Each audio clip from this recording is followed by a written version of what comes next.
Welcome and good evening, ladies and gentlemen. We are here live at the VIS desk for some more action. This is the VIS Professional Summer Tournament that's being taken place right now here at the end of the summer season, and we've got some exciting matchups for you guys tonight. Joining me, it is going to be Denamine and a new caster, Fonz.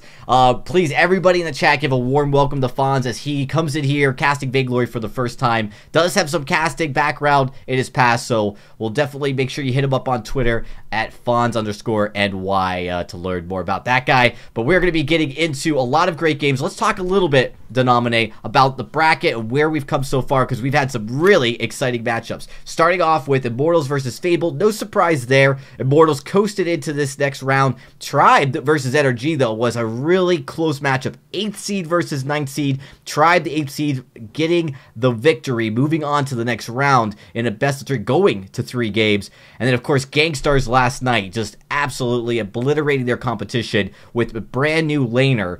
A lot of exciting action happening so far here, Denamine. Yeah, we saw a great performance out of Lulu specifically last night. Came in and really made a name for himself on this Gangstar roster. Again, has played with Xenotech in the past, so perhaps brought some of that synergy back to the table. And, you know, moving into these games tonight, obviously we'll be seeing Hollywood Hammers versus Unity and Necrolite versus Intensity. And I think that Necrolite Intensity game is probably going to be the closer of the matchups for tonight. Necrolite obviously having a pretty sizable history in the Challenger Series in general. And then also Intensity came out last season and really showed us that they can compete somewhere near the top with some of these teams. So definitely some opportunity here. Yeah, we'll have plenty of time to talk about that matchup, but right now, let's get into the matchup at hand here, Denamine, and that is Hollywood Hammers versus Unity. This likely to be a very favored matchup. Hollywood Hammers, of course, with their roster, really lit it up the second split of summer season in the Vainglory 8. They went from being, you know, somewhat of a, you know, what was it? They're 8th seed, I think, going into the challenge battles, coming out strong, and then going in and actually, you know, contesting 3rd place for a good chunk of the season.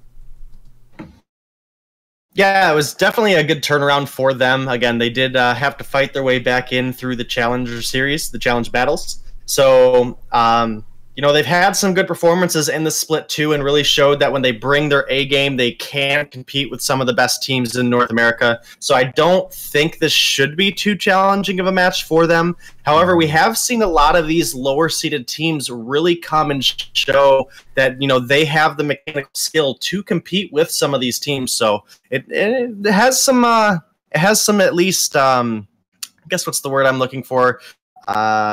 Some opportunity to have a really good game here, just depending on how Hammers plays and then also how Unity plays. Unity, obviously a lesser known team. There's not much research that Hammers can do going forward into that team. So it's going to be exciting to watch. It absolutely will be, and I think it's worth noting that, you know, yesterday we did see some teams like Autumn Leaf, as well as earlier in the week, certain rosters finding ways to keep games closer than maybe we would have anticipated. Gangsters in Game 2 actually having a very hard time, because some of these teams, these players, they have comfort picks, heroes that they play exceptionally well on, and if they can get on these comfort picks, they can really take a game potentially off some of these, you know, some of these teams here if, you know, you don't take the game seriously, if Hammers doesn't show up. But, you know, if you come in, you show up for the game, that's what's important. Every single match that you play competitively, and definitely excited to see how Hammers will respond here. Dave, talk to us. Who's going to be your X Factor, your HyperX X Factor for this series?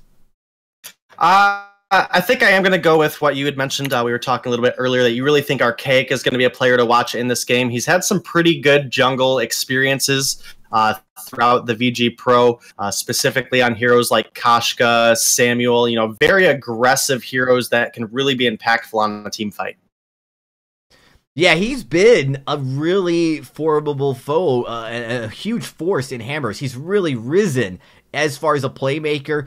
Typically, it was all the discussion for Hammers was starting all over, being the hyper carry. But in the jungle, we've seen this more aggressive playstyle with Glaive, with Kashka, with some of those crystal hyper carries in the jungle that do a lot of damage, and Archaic's kind of found that rhythm, and him and Afro really turned things on. He has been one of the top KDA players for the team in some matchups, and that's something that I think is really important to take away as we go into this. You know, this could be a big team going into Live Championship, which they did qualify for later on in the season. And I really think that, you know, Archaic was the big factor of that, because he went from playing not so great first split to playing really well split number 2. Definitely did, and you know, again, we don't really know much about this Unity team, and they really could come out here and show us, you know, we are able to compete at the top. And, you know, again, they don't have as much known about them, so there is some opportunity that they could throw Hammers off with a little bit of surprise here. Maybe Hammers not knowing what this team likes to play. You know, there's some potential that they could get a surprise draft through here. They absolutely could. We'll definitely have to keep an eye on as that progresses, you know, what we do see coming in from the draft. We are waiting for the players to get here on into the queue, so we're going to take a very short break, everybody. But when we come back, we'll be getting into game number 1 of this best of 3 series. It is between Hollywood Hammers and Team Unity.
Ben, Sam, and Ken are on separate journeys to defeat the menacing Vile Dragon. But let's just say luck isn't on their side. If only there was a way for them to find each other and band together. Well, that's why there's Band. It's a mobile app that allows people to come together using common interests.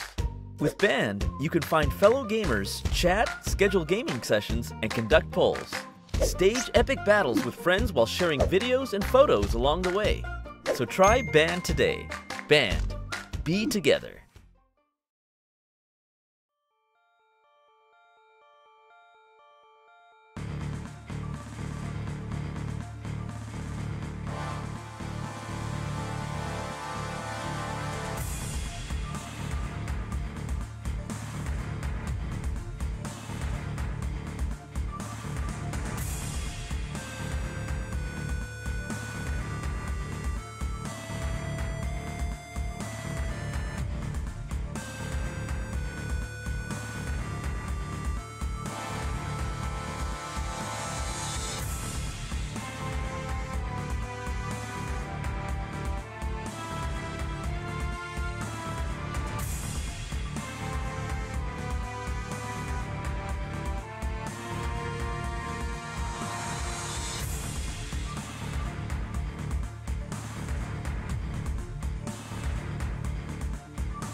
All right, everybody, we are back here, and we are ready to get into game number 1. So we were waiting for all the players to get in. They are in now, so the draft is going to start, as you just heard. Let's get right into it, Day. So this could be interesting. Of course, one thing we do need to note real quickly is we did have some name changes to players. We verified the name changes, but unfortunately, so it's going to be a little confusing, maybe even for us as casters, Day. Now, we'll get into that once we jump into the game, but let's talk about the draft here. So, I think one of the big questions is Hammers is qualified for Live Championship. This is a team that is much lesser known. You just stick with the very basic meta draft here, work through, and just kind of see what they throw at you? I I definitely think they don't need to reveal their hand too much. If they have any, secret picks they've been working on, it's not something they want to reveal in a tournament of this nature, especially since this is on the same patch that the live championship will be played on. So it's kind of hard to say what they're going to go with here. It looks like we might have a disconnect, actually, from the A side, as they are burning a lot of bonus time right now. But I think for the beginning of the draft, I do think we'll see probably either a Lyra Grace or a Grace Catherine Banaway. There's the Catherine right there. I think if you are the side of Unity, you have to take that Grace off the table. Lyra is just a little bit easier to deal with in general. So the Grace just makes more sense to me, Dragon. Yeah, it does. I think that you're going to probably see that banned. We could see Lyra. I mean, either or. With Echo being slightly buffed, that really helped Grace. Even though there was some crystal nerf on her heal kit and whatnot. Overall, they do ban away the Lyra though, so that is going to leave Grace open for hammers, and they are definitely going to pick that up. Such a powerful pick right now. Grace also does provide a little bit of flexibility. We have seen a couple teams pull off the carry Grace, so there is a chance there. I think, with the other two strongest captains banned off the table, it makes a lot of sense for it to be a Captain Grace. Mm-hmm. And this is really going to force the side of Unity to either pick up something flexible like a Baptiste or a Glaive here, just to keep hammers guessing, or the Arden. But obviously we'll see what they're going to ban away first. I think since you have the Kestrel, you probably want to ban away the Vox in this scenario, away from starting particularly. So, if they did their homework, absolutely. Now, you could go with Idris as well, because Idris is a very strong weapon carry. And to my knowledge, starting all over has really, he can play on any weapon carry, whatever you give him. And likely, if your hammers, you know that the Kestrel's picked, you're not going to worry about the Vox being picked. If it is picked, you still probably aren't going to worry about too much. You'll just kind of get a little bit deeper into your hero pool. Yeah, definitely. And the Glaive does now get banned away by the side of hammers. So taking away, again, that flexible pick that is very good with Kestrel off the table is definitely smart. Again, Kestrel and Glaive can flip-flop back and forth between the lane and jungle, as well as Glaive. If the draft goes the right way, it could very well go into a captain position. We've seen a couple teams do that. We've actually seen hammers do that into, I think it was a Baptiste captain, and it worked pretty well. It baited out a lot of Ordains, so definitely can be a smart pick if the draft goes your way. But now getting into this next pick, again, I think you probably go with a Baptiste here. There it is. That other flexible pick can be run in that captain or jungle position.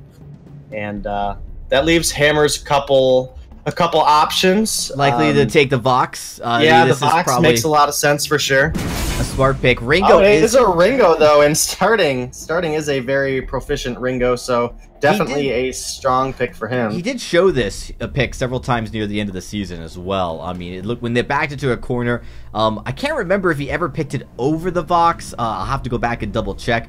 But, definitely a hero he feels good about. Koshka is a hero we know that Archaic is very proficient on. So this is a pretty, except for the Grace, this is a pretty classic meta composition that we've seen rise in power across the board multiple times over the last couple of years, and definitely is still pretty strong today. Definitely is. Provides a lot of aggression. Now, Baptiste can do pretty well into Koshka because of the restricting Koshka's movement. They are going to pick up the Rhyme, which also can handle decently into Koshka because of his clear speed and that fortified health from the Frostguard heroic perk that he has. So I actually do like the lineup that Unity has put together here. I don't necessarily love that they gave the Grace over to Afro on hammers, but I definitely think Koshka diving in is going to be at a little bit of a risk with his Baptiste able to ordain, Kestrel obviously able to drop that active camo. There's a lot of root potential and slow potential coming out of the Rhyme. So I do like the draft. I just think that hammers being on their comfort pick and just the skill level difference here, Hammers should be able to come out on top of this. But again, if Unity brings their A game, they can potentially take some games here off of Hammers. Yeah, I think one of the things I like the most is, now that you have this Rome Baptiste, the Rhyme Baptiste into the Kashka and Grace should be pretty good. I think in the jungle, they have a decent shot, but starting all over as Ringo, it's going to be really hard to contend with. We'll just have to see how it all plays out, though, as we are jumping into the game. So, ladies and gentlemen, I am going to kick it over to our casters, Denomine and Fonz, to get us into all the action. Hey, how's it going, guys? I'm Fonz, caster with Denomine. Going into this game right now, Denomine, what are your thoughts on how Unity is going to kind of pull through in this game? Realistically, Unity just has to capitalize on the aggression that Archaic is going to be able to put out on Kashka. If Kashka goes in a little too far, if starting, who is Blaziken right now, due to some name changes. If Kashka gets too far ahead of herself, she can be in a world of pain with the amount of damage that Rhyme can put out with those Winter Spires. And obviously, we all know that Weapon Kestrel, especially going the crit Glimmer Shot path, can blow up a squishy target on that front line. Yeah, and we see Afro with a lot of early aggression coming in on this Grace, doing like, you know, what she does best. And then now we have Fedito going down really low, actually. The Glimmer Shot's coming out from Kuis to try to keep the enemy team. And Savage is getting taken down really quickly by Blaziken and Archaic on Kashka. That was really quick. I barely was able to catch that. But that's just a lot of damage coming out from an early game comp with Kashka and Ringo. Grace being very aggressive, even with that move speed nerf that she just recently received. Yeah. The Kashka and Ringo, to me, have always been kind of that really early game aggression, but we got them going in on this Kestrel now. Oh, there's another kill. Oh man, that was intense. That was really quick. Yeah, again, Ringo and Kashka have always really been a very early game aggressive duo. It was typically in the past run with Fortress, just based on Fortress is also a very aggressive roamer. Yep, and now we got some more here. Yeah, we got some more action coming in. Savage OG going right on to starting all over, and oh man, Savage OG gets taken down, and then Kuis comes in and takes out starting. This is a really intense early game coming in, and Archaic is right back into the fight. Afro has to back away. He's getting fairly low on Grace and is unable to, you know, stay in these fights. He was hanging out in the back line, trying to maybe intimidate Unity from completely going on to Kashka, but yeah, this is a very intense early game coming in already.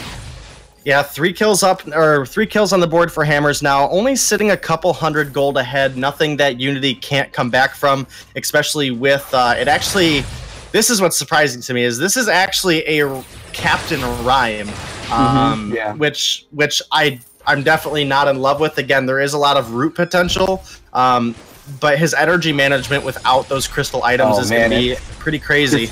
A quick second, but there's some more action coming in. It's non-stop right now. It's Afro just going down below half health right there, trying to bully out Fedito from the lane, but it's just a lot right now, and Afro is going in again, getting some more poke. But there it is. There's a lot of the CC coming in. There's the slowed move speed, but Afro's able to get out.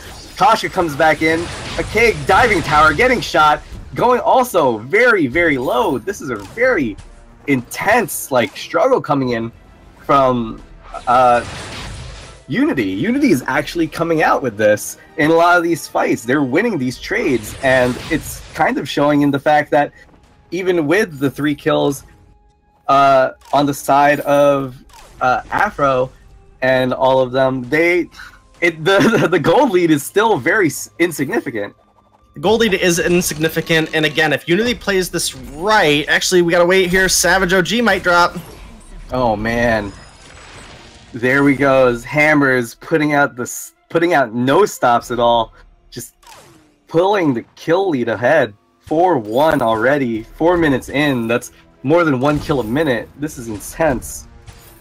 Yeah, so far Hammers is playing pretty well, but Unity is finding a lot of return damage as well. And again, they do have a lot of crowd control available to them, which Ringo and Kashka both specifically are very susceptible to crowd control if they get caught out of position. So that's really where Unity has to start getting these fights locked down, is they need to capitalize on the amount of crowd control they have, lock down either Archaic or starting. on this Ringo and really just try to take somebody out of the fight early. Ringo and Koshka are both very single target damage based, whereas there is some AoE potential on the side of Unity, as well as a lot of burst damage, especially with this Crystal Batiste. Yep. And looks like Batiste and Fedito still hanging out in the jungle, roaming around. Koshka, Archaic's able to find Savage in the jungle while he's farming, but yeah, looking at there's now there's a 1k gold lead on the side of Hammers, and that's coming in from all the farm and these kills. And now a nice initiation from Grace with a very nice benediction onto Kestrel, and now just Koshka coming in with yummy catnip frenzy under tower, even taking extra tower hits, trying to bait Fedito out. Archaic getting very low, and there's just so much damage coming out. Even with all this CC coming in, Unity's unable to respond to Hammers with any kills. And it's just unfortunate that Savage OG's unable to hit 6. Archaic's able to hit 6. Immediately goes in with her ultimate and just turn out kills after kills. Yeah, and that was actually a really good combo there from Archaic and Afro here on the Grace. The Yummy Catnip Frenzy came through, and then the Holy Nova came through right at the end of that stun from Koshka, and it really locked him up long enough for Ringo to come in and get those attacks down, get a lot of burst damage. And they were able to clean up kill number 6, and now Archaic not letting the aggression out. Coming in Archaic, another dive, but he was able to survive right there. And now an even bigger fight. There goes Savage OG, Batiste goes down. Starting getting really low, Afro getting really low, Mikey getting poked out by these glimmer shots, but no, he's able to get it out. Ringo as well. Fedito's coming around with the Rhyme right behind the tower, maybe trying to get a skill shot off. But more intense battles, what is going on? These glimmer shots are able to clip starting in Afro, and they're just so far low. Archaic's coming back in. There he goes. And now another Yummy Catnip Frenzy right onto Kestrel.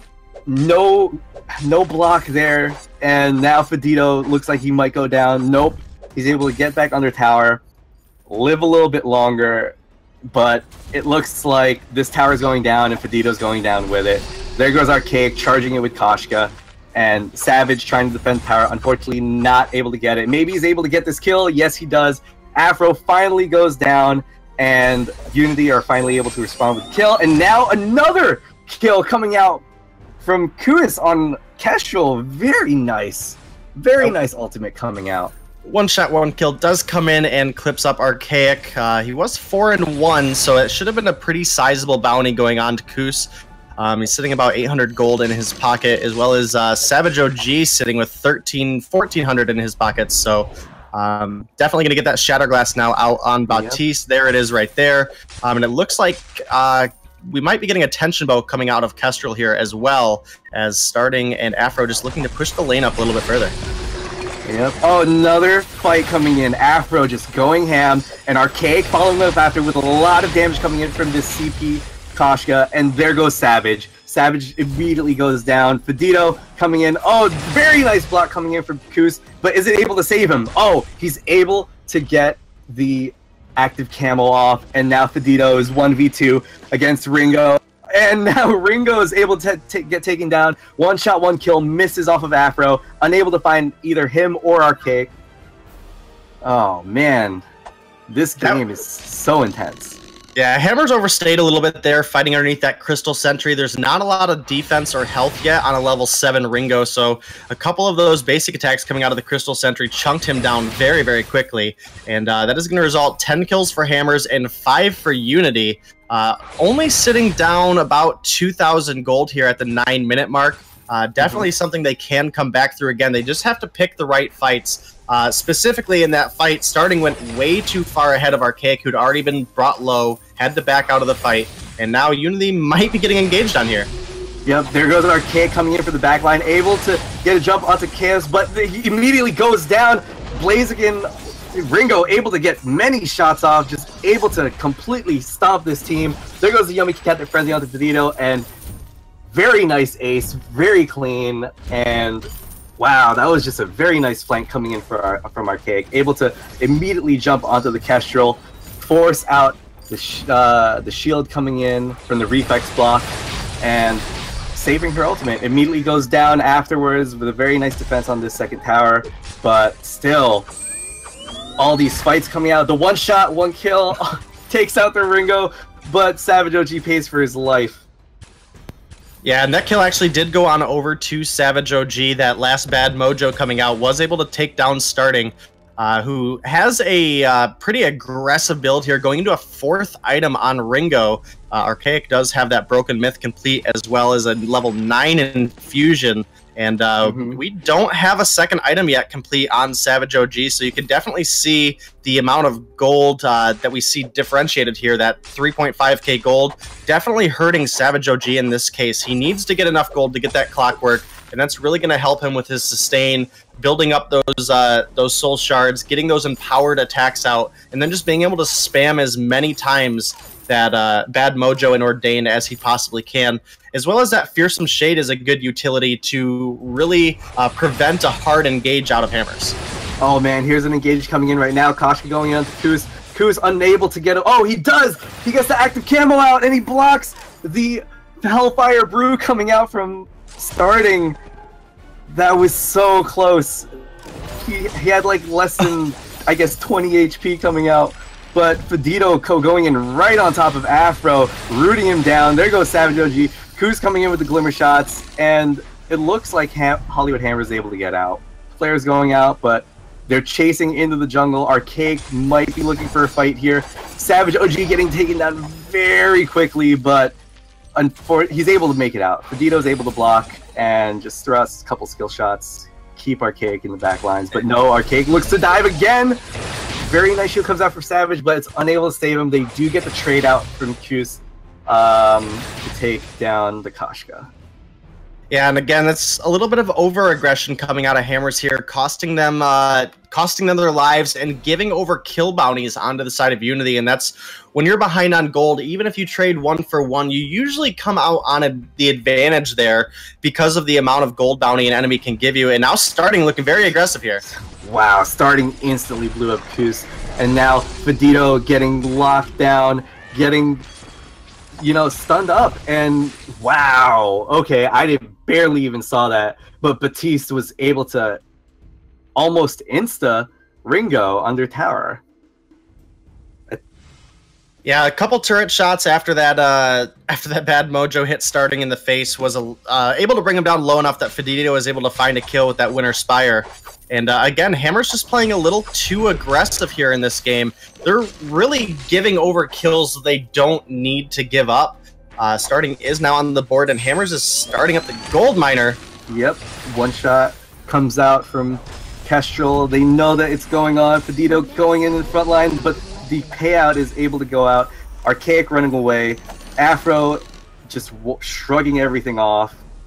And yeah, Unity looking to continue in their jungle. Maybe try to consolidate this gold lead. Yeah, they definitely got a little bit of a win there. Obviously, Hammers was going in 2 players onto that sentry. It did get stolen away by Savage OG, so that's 900 gold, but Starting getting a little too aggressive here, taking a lot of damage. Yep.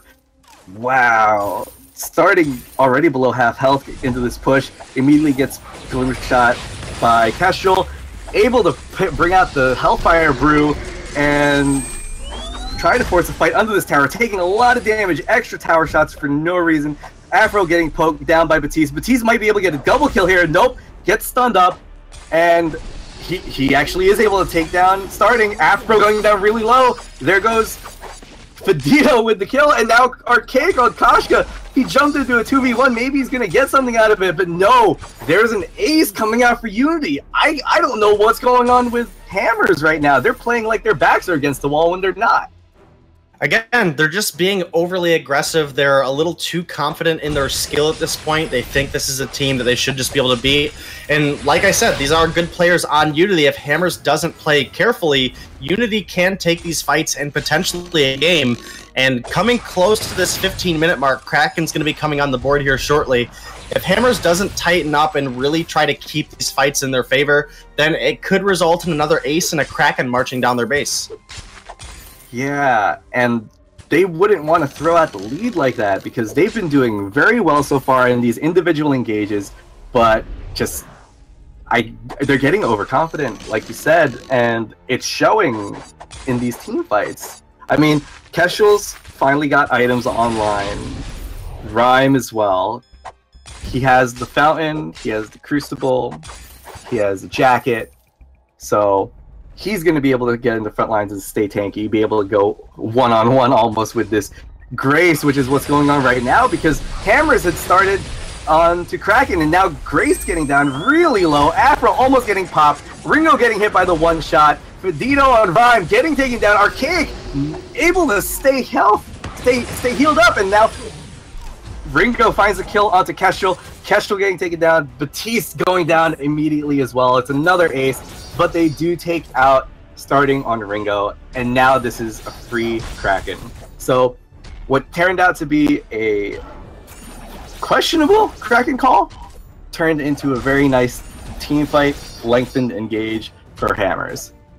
A lot of times when the entire enemy team is up, when we see a team start up the Kraken, it's usually to actually bait out a fight. If you think you're in a position that you could fight, and we did have a level 12 infusion on both Archaic and starting, and there were no infusions at the time onto anybody on Unity, so they really wanted to bait out that fight. They knew if Unity didn't engage, they were just going to get a free Kraken, which is a win for Hammers. And if Unity came in and didn't pick the right fight, which it did look really good for Unity at first, but that double Divine Intervention coming out of Grace really turned around that fight and allowed starting to get a lot of damage down. He did drop, but now he's being very aggressive here, separated from his team.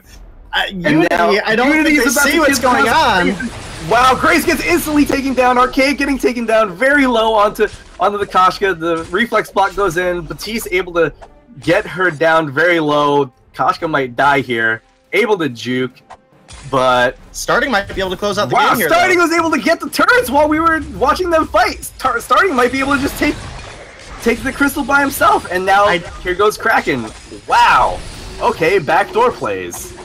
Yeah, it was a really aggressive play. I thought they would have seen starting pass up in the lane, but he played up just high enough to be out of vision, and it did allow him to get in this Ringo with almost 6 items here. You know, he sold his boots, has all red in his pocket, was able to push up with that wave, take the 2 turrets, get the Vayne low enough that the Kraken was able to finish out the game. A little sloppy coming out of Hammers there. Again, Unity was able to find a lot of really good fights, but Hammers pulled together at the end there, used Archaic and Afro as a distraction, allowed starting to get into the base, and we were able to close out the game. That was a very nice bait. Very nice. Very well played from starting. I had no idea that was going on because there was such an intense fight going on around the Kraken. Whoa. And with that, it is going to be time to throw on over to Dragonborn and myself at the desk, break down this game a little bit further, and get us ready for the draft going into game number 2. Yeah, and I mean, this is one of those crazy game, guys, where you know, you see a team playing, you know, in kills pretty evenly, like they're trading kills, but they're just losing objective after objective, and that was unfortunately in Unity. I mean, they, you know, 15-19, not the kind of scoreboard we were expecting whatsoever. Honestly, I think we were talking before the game that we were really expecting Hammers to come in and just, you know, roll over these teams, and in a way, though, they kind of did. I mean, objectively, they were taking out turrets very quickly. They were pushing very aggressively. They just need to be very careful because that kind of aggression, the right kind of team and the right kind of circumstances would have been able to take advantage of it and start turning that game completely the other way. A lot of risky calls. I don't know if that's something that you'll see Hammers play throughout the season this way, but definitely in this matchup, in this series, they felt like they could get away with it. And they did get away with it, but it was kind of close, Day. Yeah, and again, I think realistically Hammers isn't trying to show anything that they haven't already shown. Ringo obviously is a hero that starting is known for. Koshka, a hero that Archaic has really showed himself on. And then obviously any captain on Grace. I mean, that's obviously going to be a priority pick when it is available. And, you know, realistically here, I think Afro's plays really were one of the best in this game that were able to capitalize on the team's mistakes, able to come in, get good chain stuns down with Archaic. Again, they played a little sloppy overall, got way too aggressive at times, and they paid for it with their life. But again, like I mentioned at the beginning of this game, is if Hammers does not play as a tight-knit group, Unity can turn things around. They can find kills, and you know, if you're playing sloppy, that skill matchup is going to be narrowed down more and more. And I noticed several times that there were definitely some strong plays and skill plays mechanically from Unity that may be a little bit surprising from a 15-seeded team here in this tournament. We saw some nice reflex blocks to stop the Koshka engage. We saw some great repositioning around their Crystal Sentry when the fight was going that way. And those are the kind of things that, you know, typically if you're not really as practiced together, if you don't have that synergy, you may trip up while you're repositioning in those fights. And actually Unity did very well. I think Hammers in this game maybe needs to respect that a little bit. A lot of that aggression of like starting all over, just pushing down the lane without the rest of his team there to back him up, maybe will, you know, something you correct going into game number 2 to avoid that potential, you know, chance that Unity can come back into the game. Yeah, and again, Unity showed very clearly last game, if you guys aren't going to take us seriously, we're going to capitalize every time you guys overstep. They found starting way too overextended several times. A few times Archaic went in when starting wasn't close enough to get any follow-up damage down. And again, I think that's really just the mindset that Hammers needs to work on. They need to take these lesser-known teams a little more seriously, because, you know, honestly, it'd be a pretty big confidence drop for them if they were to drop games to Unity, just because this is a VG8 team that qualified for the live championships. So they really need to keep their name strong and you know, be prepared. We saw several times Unity in that game was able to clean up aces just because of how sloppy Hammers was playing. This is true. And Unity, they've got nothing to worry about. This is, you know, the end of their season. They're just playing to have fun. Probably playing a little bit loose as well. So as we get into the draft here on A side with Unity, now with the first ban, we see again that focus to take Lyra off the board. And in this case, I kind of like it. It does force potentially the Cat or Grace. Grace is, of course, going to be the ban here. That leaves open the Cat. Now, with Catherine on the board, this limits what Hollywood Hammers can kind of play into it a little bit, right? Like, you typically avoid the Kestrel. But, wow, Saw is that pick. We haven't seen too much of that play yet. We haven't, and it's going to be interesting to see if this is a lane Saw on starting, or if it is going to be a jungle Saw for Archaic. We did see, obviously, Von C had pulled this off against Cloud9 into Joseph's Petal. That suppressing fire was really good at clearing out those minions. Picking it this early might be a little bit risky, though, especially into a Catherine, someone who's able to come in and get a almost consistently accurate stun down, unless if starting is able to block it. But that block is obviously burned on the stun, then there's a chance that that Atlas Pauldron can come through. Any other crowd control this team brings to the table. Taking the Krull off the board, Krull is a good pick into the Saw. If he's able to get on and get those weakness stacks on, he can really limit that incoming damage, whether it is crystal or weapon. So that is a good ban coming out of Hammers here. Again, I think the Saw pick is pretty early.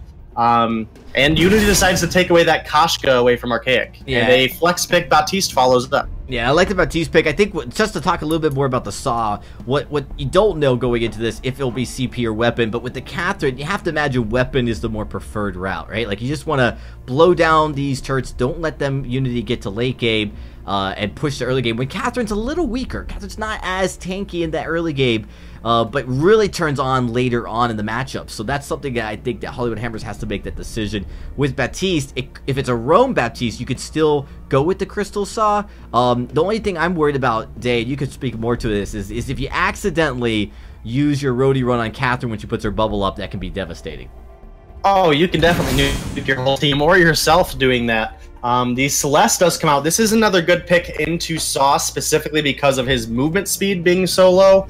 Obviously, it's going to make Core Collapse easy to hit. It's going to make those Supernova Heliogenesis easy to hit. So I think that does make it a little bit safer for it to be a Crystal Saw. just because you're not reliant on getting those spin-up stacks, getting getting those basic attacks down. And actually a Jewel comes out, so again, another hero with crowd control, pretty good into Saw, specifically when facing Saw, since obviously that heavy plating on Jewel will reduce some additional incoming damage. You just have to be careful. If you turn your back to a Saw as a Jewel, it's going to be lights out pretty quickly. Yeah, I really think they should flex the Baptiste into Roam here, because now you've got a clear picture of the carry position. You've got a Jewel. There's a lot of crowd control here. You need something that can deal with that. Saw is really good to be in a tight spot. He needs to be the back line, be able to get in and out. If it is Crystal, the Roadie Run's going to be a great tool for him, but he can get stunned up in middle of that Roadie Run if he's not careful. So I think Hammers now try. Oh, they're actually going to go with the Lance. Now, could still be a weapon Lance, but likely now that's going to be a Crystal Baptiste, though, right? I mean, that seems like I'm getting the feeling that with the Lance, you've almost forced the Crystal Baptiste, unless you go with weapon Lance. I think it could be potentially a Captain Baptiste with a weapon Jungle Lance and a Crystal Saw in the lane.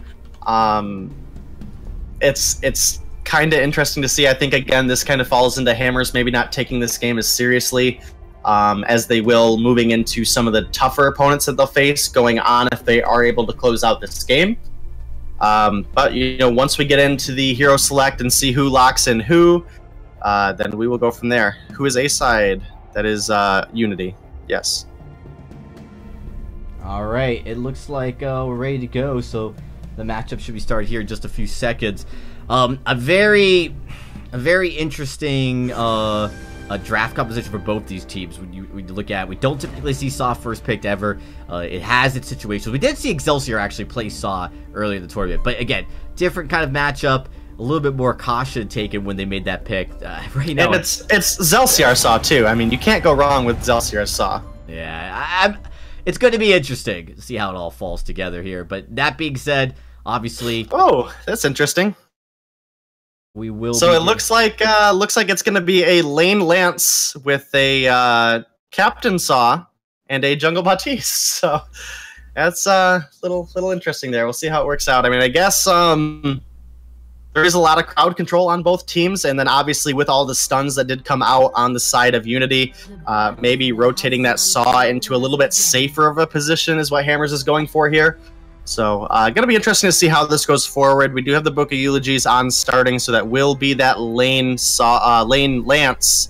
And then, actually a Crystal bit on the Saw, maybe looking to get some early aggression with the amount of damage that Suppressing Fire can do. All right, oh, man, here we go. Walking right into the bush, right into Fedito and Catherine. Nice Heliogenesis coming out. Able to get a little bit more clip damage coming in on starting, but...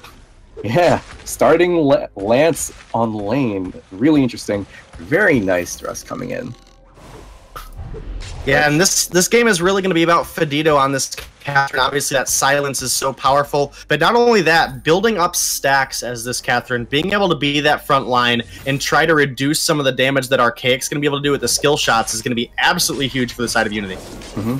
Archaic jumping into lane, trying to get a little bit of damage onto Fedito. The Heliogenesis coming out from Kus, though, is able to zone out starting, but wow, Archaic's taking a lot of damage coming in. Fedito might be able to get the kill, and there it is.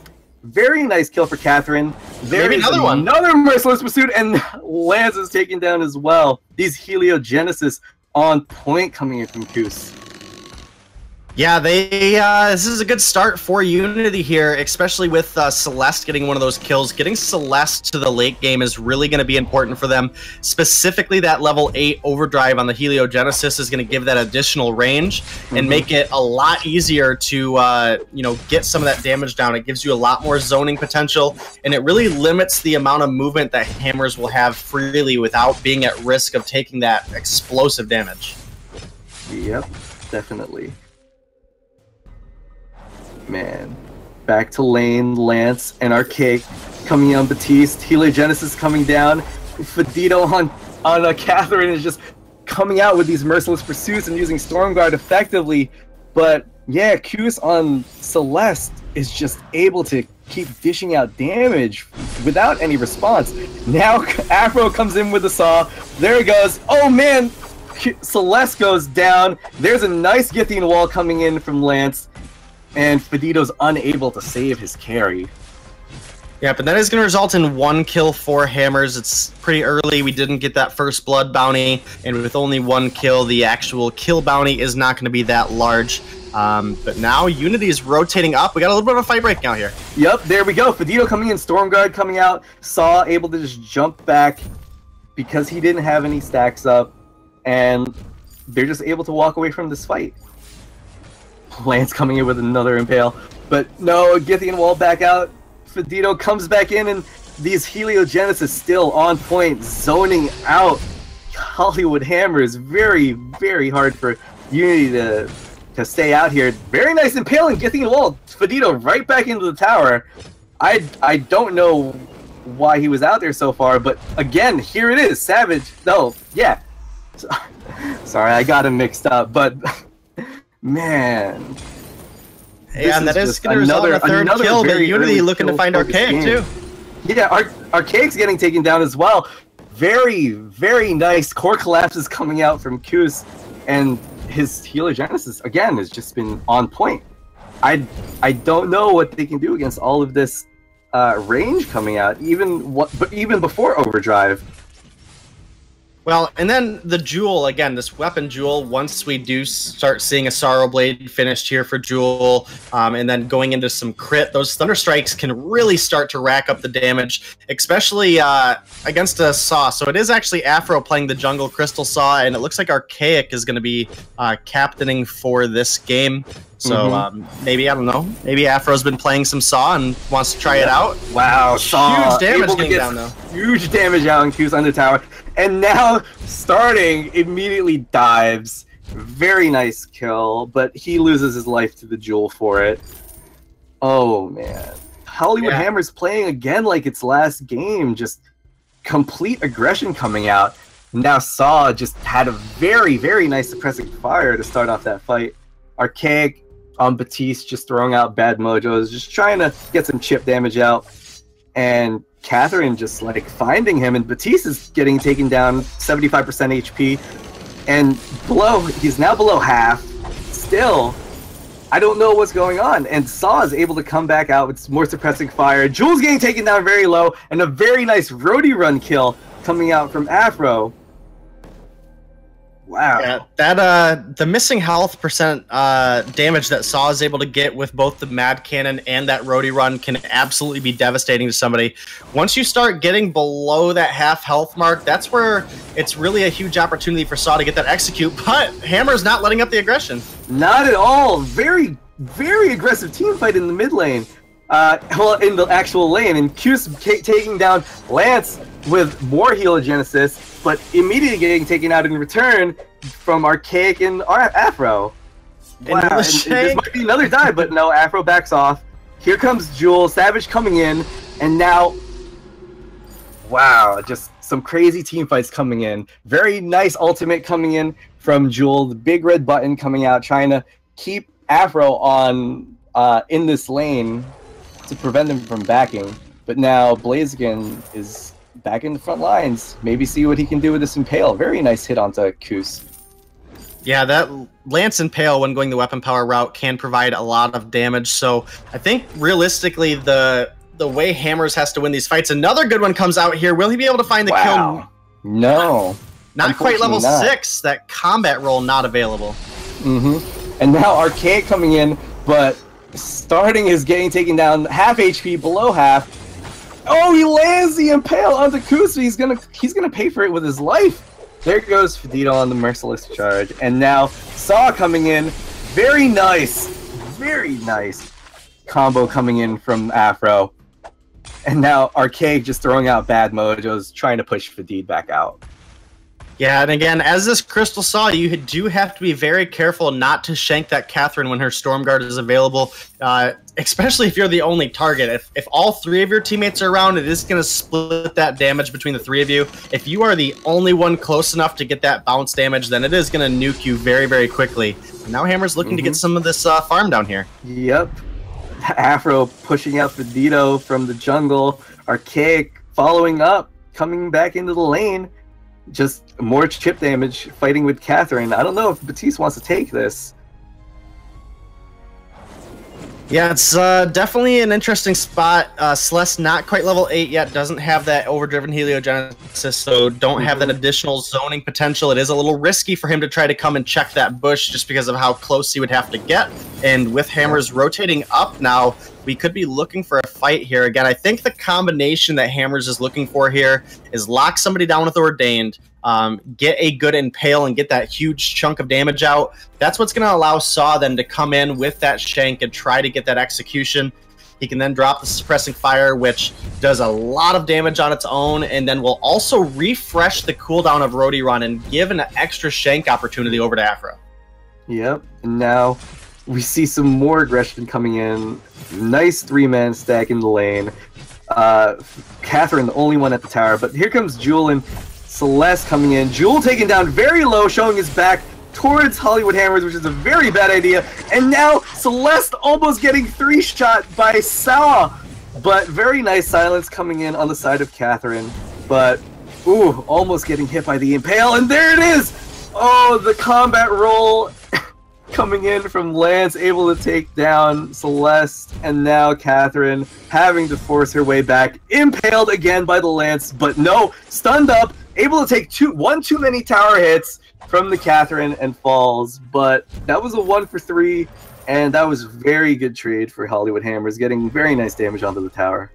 Yeah, and they did start this game off behind on kills. Unity was doing a really good job of capitalizing on Hammers being out of position.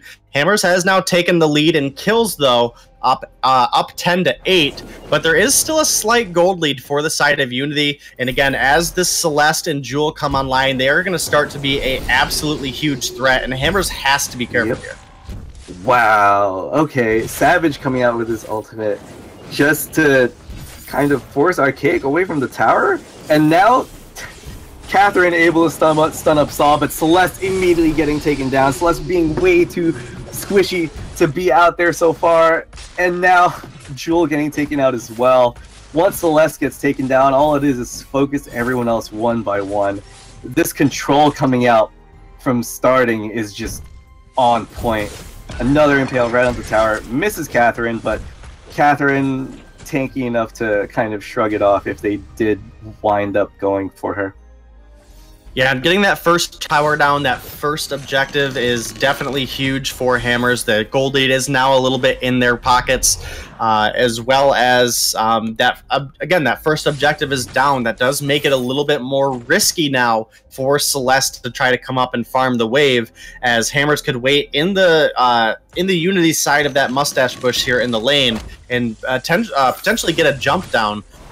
Jewel only having the Sorrow Blade complete so far doesn't quite have the damage opportunity yet to really be the huge game-changing hero that she can be. And again, Celeste not level 8 yet either, so that's definitely something that really has starting to think getting engaged on. Very nice charge coming in from Catherine. Unable to take him down immediately, and then Jewel actually whiffs her ultimate. Well, as the weapon Jewel, it doesn't do a whole lot of damage, so that is something we have to take into account here. Oh man, Saw coming in with the very nice flank with suppressing fire, forcing Jewel to jump on top of him, immediately into 3, and getting taken down very quickly. And now Celeste getting taken down as well. Lance forcing her way right up into her face with the combat roll into the Impale, and Afro just cleaning up with this Saw. Yeah, again, those Shanks incredibly deadly, especially the lower you are on health. They do a percentage of missing health damage. Wasted fearsome shade there by Archaic, though. So that will be a on cooldown for a while now as he works into that Echo. And Hammer's really trying to turn this damage game on as they go in on Celeste. Yep, Celeste getting taken out very low, but they're able to answer it with a kill on starting. And now the heliogenesis damage comes out. Oh man, Celeste just poking down Archaic, constantly getting hit. There's the core collapse, and then one more heliogenesis. Oh, there's very nice shield, but no, the heliogenesis takes it. And while that was happening, Savage OG was chasing Afro, able to get the kill. Very nice ace, and it looks like it's going to be a solid push and gold mine going in the way of Unity. Yes, and that is a good turnaround time here for Unity, getting that first turret as well as a full gold mine payout. is going to bring that gold lead back in their favor. But now Koos has to be very, very careful here. Wow, getting caught out very quickly and taken down very low. But no, Lance, 1v3. I'm sorry, Lance, you can't do it just yet. But wow, that was almost bad on Koos's end. Yeah, getting caught out like that is not a good idea. If that was a 3v3, I'm pretty sure that goes to Hammers with how low that Celeste got. Yeah, definitely should have if all of the members of Hammers would have been there. And that is incredibly risky, even though it was just Celeste he saw. You got to imagine, off the back of that gold mine take, the enemy team is still going to be right there around that vicinity. And with all the crowd control that comes out of this Unity lineup, for any of these members of Hammers to go in 1v3, it's a huge risk. And here's that chain CC. Wow, very nice team fight coming in. And silence on the side of Catherine, but no, the damage coming in from Saw is crazy. There's a dank shank, but no, able to be blocked.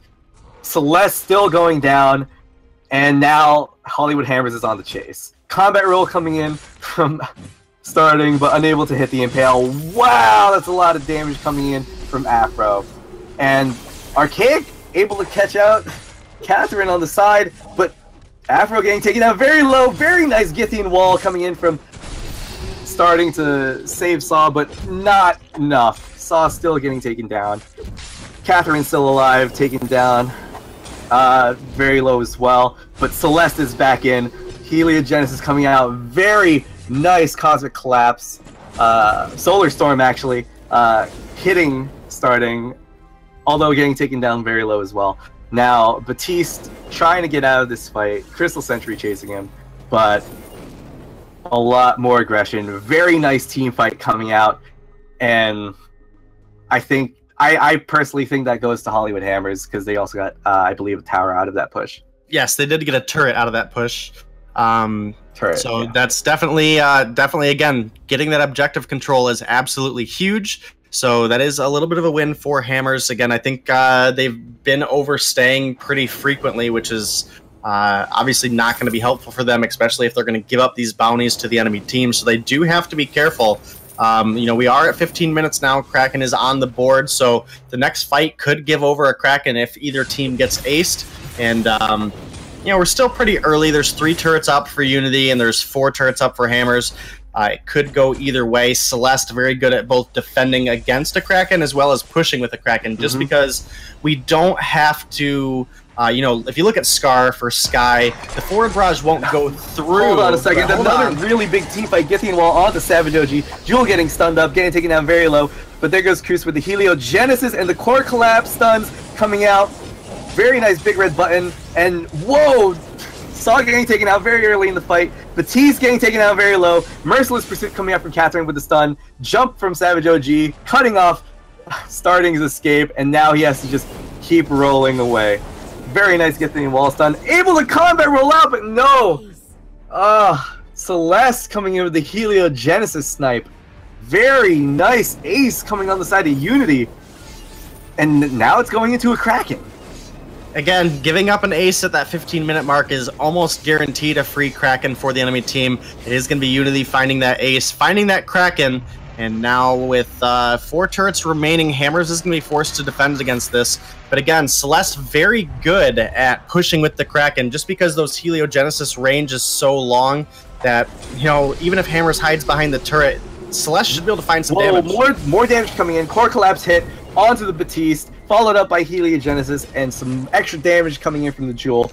But wow, Archaic getting caught out there in a really inopportune time.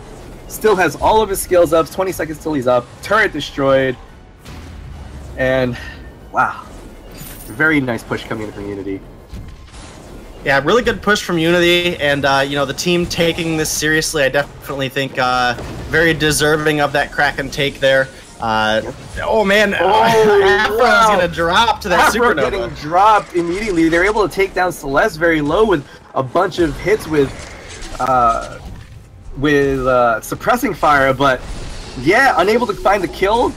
Afro getting taken down very low, and whoa, Blaziken Starting, you're getting a little too low. Combat rolls out. Arcade getting taken down. Very nice control coming in on the side of Unity, and there's the Kraken knocking on the turrets. The Vein Crystal might be going out here, but still, starting, getting onto Chaos right now on Celeste, able to get the last hit, but there goes the final turret. Vein Crystal's open.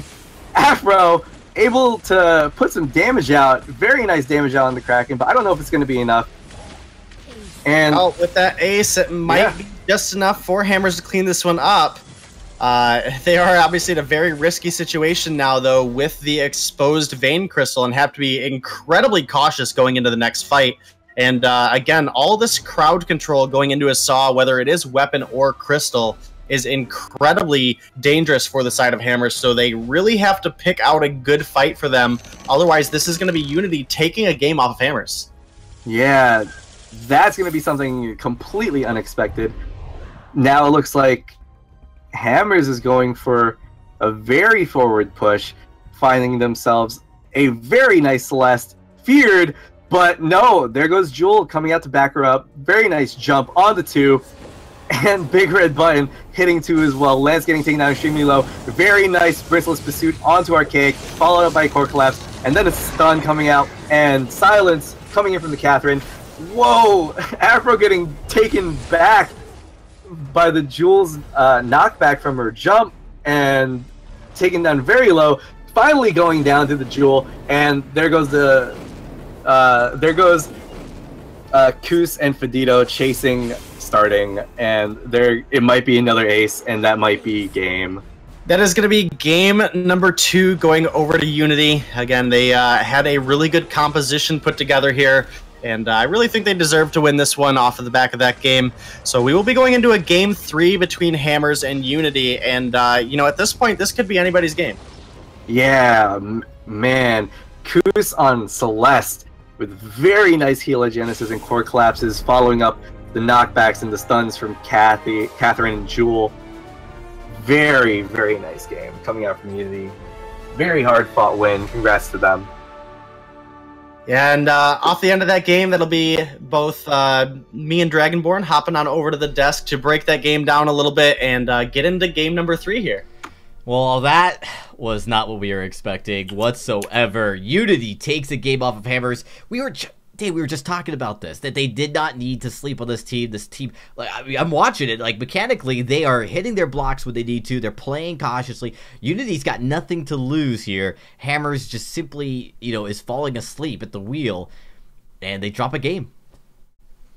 They do, and you know, with a first place winner prize, or takes the whole prize, you know, this is definitely a tournament you don't want to drop out in the first round. So both of these teams will likely come into this next game trying their hardest, hopefully. But again, you know, this is this our first game number 3 of VIS so far? No, second game number 3, of course. Second game number 3. Energy versus Energy Tribe, and Tribe. That's right. You're right. It's worth noting though that draft from Hammers was pretty atrocious. I mean, that literally was like, you know, you look at it, you got Catherine, so weapon Lance, Baptiste, all this burst potential is just negated, and then you go into all of this stun, all of this crowd control that, you know, they didn't hit all the stuns all the time, but they only need to hit 33% of their stuns, and they would be able to lock down a carry and eliminate him from that fight. Yeah, and again, Saw's slow movement speed, and then obviously being locked up when he uses that suppressing fire makes him a very easy target. Lance does, if he overdrives his Githian wall, have a little bit of additional crowd control block. It's almost like a free reflex if you use it at the right time. But, you know, we did see so much crowd control, including the silence coming out of Team Unity. They were able to clean up those fights, and they pushed for the win off the back of that Kraken. They did have to put in that that last fight after knocking down all of those turrets, but they were able to close out the game.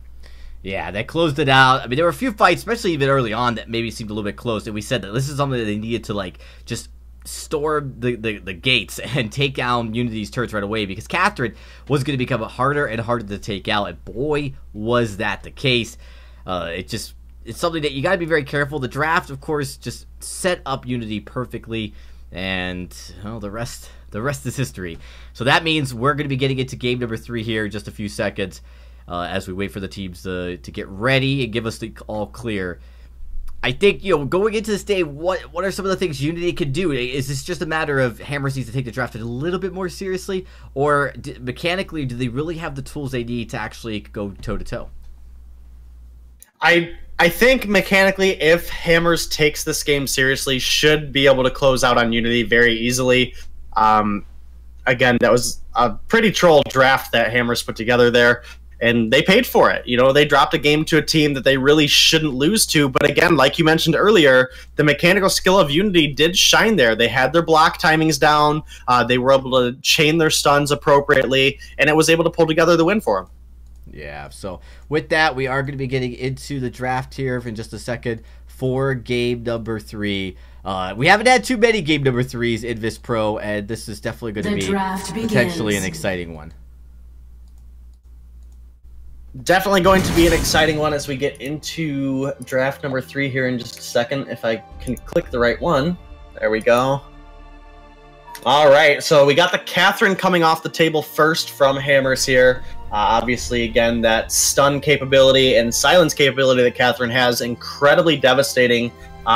Really works well with any lineup you put together, works well with all heroes, and then works pretty well into most heroes as well. The Grace does come off the ban this time, obviously not wanting to give that over to Afro again, and it is going to be a Lyra now picked up for the side of Hammers. Yeah, Lyra is that healer that usually makes it through just because Catherine and Grace are the two strongest supports of the game, typically getting banned out right away. Yeah, and now looking at this first pick here, I do think we had a pretty decent Kestrel performance in the first game.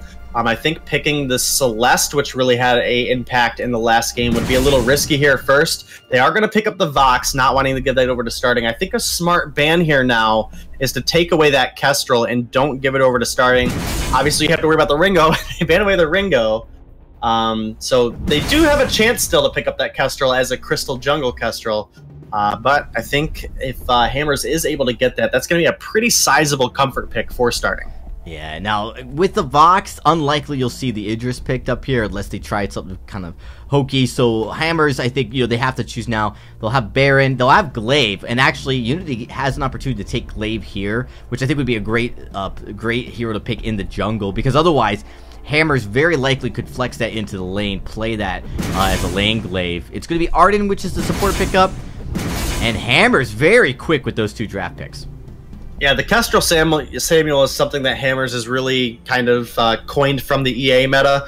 It's something that they really helped save them in the challenge battles. They pulled it out, and this heavy siege is incredibly deadly. And this is really kind of the comfort Hammers roster here. Now, Vox and Arden are very strong together, but you have to still be careful. The amount of just brunt force damage that comes out of a Kestrel into Samuel is absolutely one of the most difficult combinations to deal with, especially if they get ahead early. And if you are forced to fight from behind your turret, then they are just going to rain in those blows on your turret, and it's going to result in objectives being taken. A Celeste does come through as the final pickup, and we did see a good Celeste performance last game, but it does look like Hammers are taking this one a little bit more seriously. So yeah, it's a little... It's like poke for poke, really, which is a little risky. A Glaive would have been great because you have an Arden, you have a Vox, you really could just reposition the fight constantly. But instead, the Celeste, I'm a little risky for Unity. Yeah, definitely a little bit of a risk giving such a comfortable draft over to the side of Hammers. I think the Ringo ban, now starting, is a great Ringo. I just find Ringo personally to be a little easier to deal with than a Kestrel Samuel composition. So that is something that we do have to take into effect here. This Kestrel and Samuel will take a couple levels to really gain that aggression versus the Ringo Koshka lineup, which is going to be right out of the gates, right in your face. And so there is some opportunity here. Again, Celeste being in the jungle very likely will get that level 8 sooner than being in the lane. Yeah, I think what's worth noting as well is that, Kestrel has been a pick that we typically haven't seen starting all over get the play, but it's one that he's really comfortable on, and for a long time known as a one-trick Kestrel. Soon that was quickly disproven, but you know, obviously this is something that he could really play well mechanically. I think Lance, not something he was really prepared for, so this draft just overall is way better equipped for Hammers going to Game 3. We are just about ready to get to this Game 2, Denominate, as we wait just for the timer to finish up. I think right now we're saying favored Hammers, but what does Unity need to do if they want to take this game? Unity just really has to get Celeste to level 8 as fast as possible and really try to create some zoning potential. We talked about how much siege the Hammers lineup here can put down onto both players or turrets. If Celeste gets down good heliogenesis that make it a trade for Hammers, if you want to get damage down, you're going to take a large amount in return. That is really what we need to see. And then Vox, it's going to be interesting to see what build he does go. We did have some nerfs to Tension Bow and to Poison Shiv, so that build maybe not the most optimal always go-to build anymore. It is still possible to run. It is still a strong build. It's just not quite as overwhelming as it has been in the past. But we're going to get this game started off, and we will be getting Fonz in here with us. Yep. Starting it off, Savage OG getting a lot of damage coming in on starting. Starting getting taken down, first blood on the side of Unity, and now Afro's getting taken down very quickly as well on the Lyra. Oh, but he's able to get the Vox on the last hit. And yeah, another game with a lot of very early aggression coming in from Hammers. Yeah, a little too much aggression at times, though, and again, we just saw starting pay for it. Gave up that first blood, actually, so additional gold going into Savage OG's pocket. And if he does decide to go for that Tension Bow, Poison Shiv, Breaking Point build, it is a very cheap build, and Vox comes online very, very early. So giving up gold to him early is not what you want to do, and they are returning that aggression now. Wow, Savage OG getting taken down very low again. Glimmershot's missing, but Afro getting taken down very low as well. And here comes Archaic from a flank with Samuel, but Savage OG able to get out thanks to Sonic 2.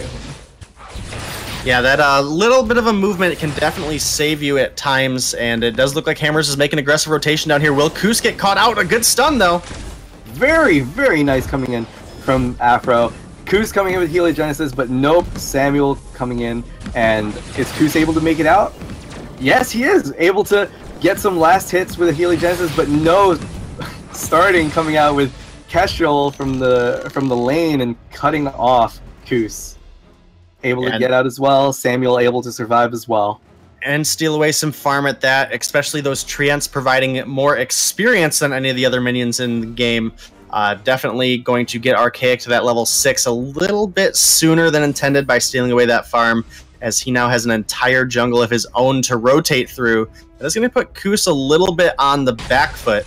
I'm looking up at the lane. We do have a slight lead on CS right now for starting. It will probably balance out as Savage OG gets back into the lane. It will result in starting a couple CS ahead, but nothing too major. Nothing that this Vox specifically can't come back from. You just have to be worried about this aggression. Some more very nice glimmer shots coming in outside of starting, and Afro just there to support his core with a sigil. But yeah, Vox having a little bit of trouble CSing here, even under tower, because these glimmer shots from starting are just on point. And now some more aggression coming outside of Unity, actually, with Vox dashing in. Bulwark comes out, and there goes Arden, getting Lyra down very low. Samuel comes in from the side, nice cloud, and is able to take Fedito down to less than 25% HP. Yeah, Hammers does have to be careful of this. Celeste is doing a lot of damage, but with that missed core collapse, this is an opportunity now for Archaic. Oh boy, Celeste getting taken down very low. Arden coming in, but has to go back and defend Savage OG from starting, because starting is just getting all these kills out. And now a nice kill coming in from Archaic. Very, very nice pick off on the Celeste. And now Archaic and Afro are jumping on the Fedito, but it's really hard to kill an Arden, even if it's 2v1. Well, he also does a lot of damage. We actually seen him almost take down Archaic there, and now Archaic has to be very careful. Starting has a little bit of crystal power in his pocket to extend the duration of that active camo, so he'll likely be looking to shop here very soon, as he is very low on health and energy. Fountain comes out for Afro here on Lyra, so we do have that now on board. And Fedito actually quite a ways away from that Fountain still, a couple hundred gold. And with the wave where it is, he's going to need to sit in this lane just to collect that additional gold. He's not going to be able to rotate down. And if he does, it would be just, again, a waste of gold to do so. Yeah. Oh, looks like Koos is able to find Afro, but Afro's not trying to take that fight right now. Flare goes out. Fedito's actually recalling. He's going to head back to base, so it doesn't look like there's going to be too much aggression on the side of Unity, but it's a 3-man stack in the lane. See if something comes out from Samuel, missing his A's, but Kestrel able to land the glimmer shots. But Arden comes back with a Fury. Savage OG getting them very low. Very nice Bulwark coming out from the side of Lyra. Fountain is burned by Arden. Very specific to say that here.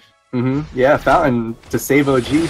And now Starting getting taken out very low. Nice core collapse, but Starting able to survive. Cloud coming out inside of Samuel. And now Savage OG taken down by Lyra, I believe. No, Kestrel. Yeah, Kestrel getting the last hit. Oh, whoa!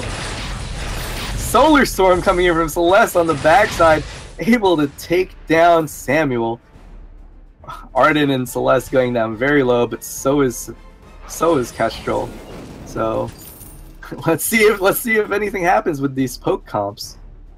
There is about a little over half dead turret on the side of Unity, so next time Hammers rotates up, they'll very likely to get that final push. Starting has to be careful though. Vox is full health. Yep. Vox is coming in very hard onto Afro. Oh, one hit away, but the shield does come out on the side of Afro. Starting able to just come back in lane. Very nice Sigil coming out, helping out his core. He's back to full health. Now Archaic taking Savage down very, very low. Fountain popped again from Fedito just to keep Savage in this lane.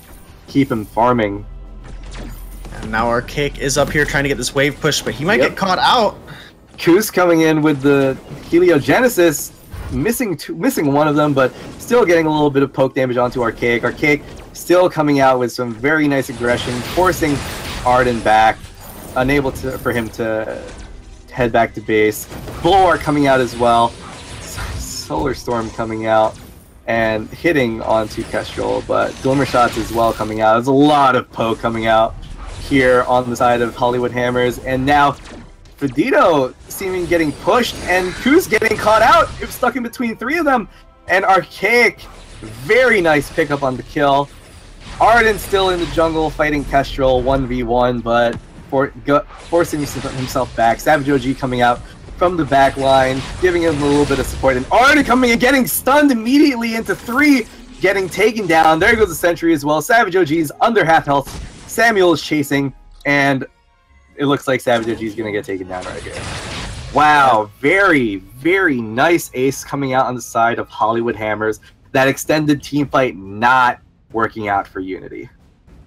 Not working out at all. 7 kills now for Hammers, about a 2,000 gold lead now that that first turret is down.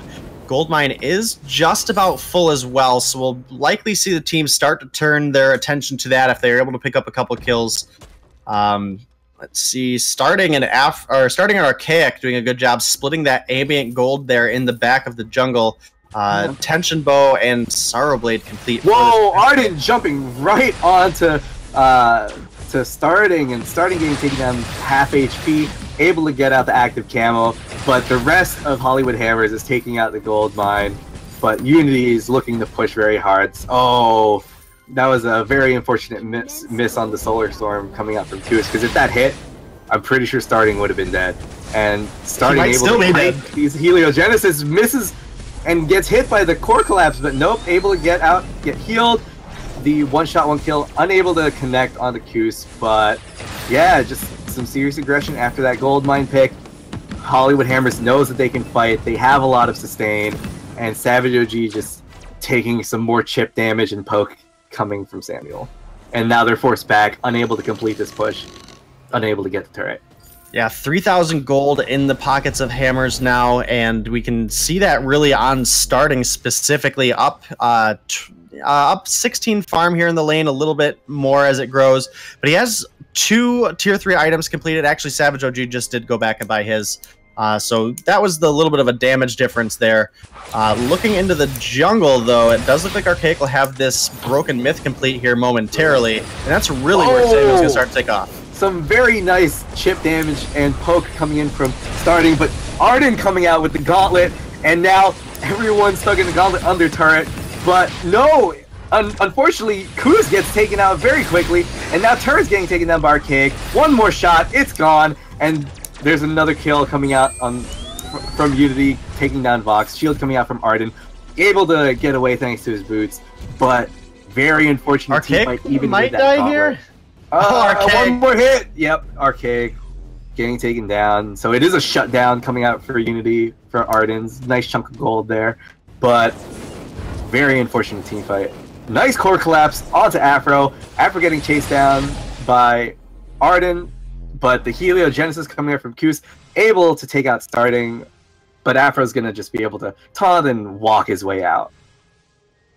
Yeah, Lyra will be able to make it out. Those Imperial Sigils giving the additional movement speed are going to help him there. It is an opportunity for Unity to get some of the stolen farm from earlier back. And actually, Kus is a little bit ahead of Archaic on the farm, but I think it was because those Heliogenesis did clear out some lane minions when they were trying to push that turret. Starting will now be returning to the lane a little bit shy of a second or a third tier 3 item. But Vox, with the Breaking Point and the Poison Shiv, has a lot of attack speed and a lot of ability to ramp up and sustain in these fights. It's going to be interesting to see what that final item he goes for. I think traditionally, as of late, we would see that Tension Bow, but again, it did receive a couple nerfs, so he may decide to go a Sorrow Blade or a Monocle route. Yep, and there goes the poke damage coming out from Celeste. It's a lot, and there's a Bulwark, defensive Bulwark coming in, but Solar Storm able to clip 2, and wow, that's just a lot of poke coming in from this Celeste. 3 items, 2 items completed for her, and wow, these Heliogenesis coming out, almost taking down starting, but now Arden jumps in with the gauntlet right after the Cloud, and here goes a nice team fight in the way of Unity. But no, hold on, Savage OG getting taken down very low in his duel against Samuel, and Fedito getting taken down very low as well, but starting trying to kite back, unable to survive, gets poked out, but Vox gets taken down as well, and another kill on Celeste coming out from Archaic on Samuel. Wow, these long-range skill shots coming into play with some very nice damage and poke. Yeah, and now Fedito actually looking like he might be able to steal a gold mine here, or maybe even pick up a kill if Hammers isn't careful. There's a couple scout traps down. It does look like he's just going to wait it out and try to get this gold mine. Even his presence might push Hammers back. It does look like they're going to continue to go for it, though. Archaic has to be very careful here. He's so low on energy.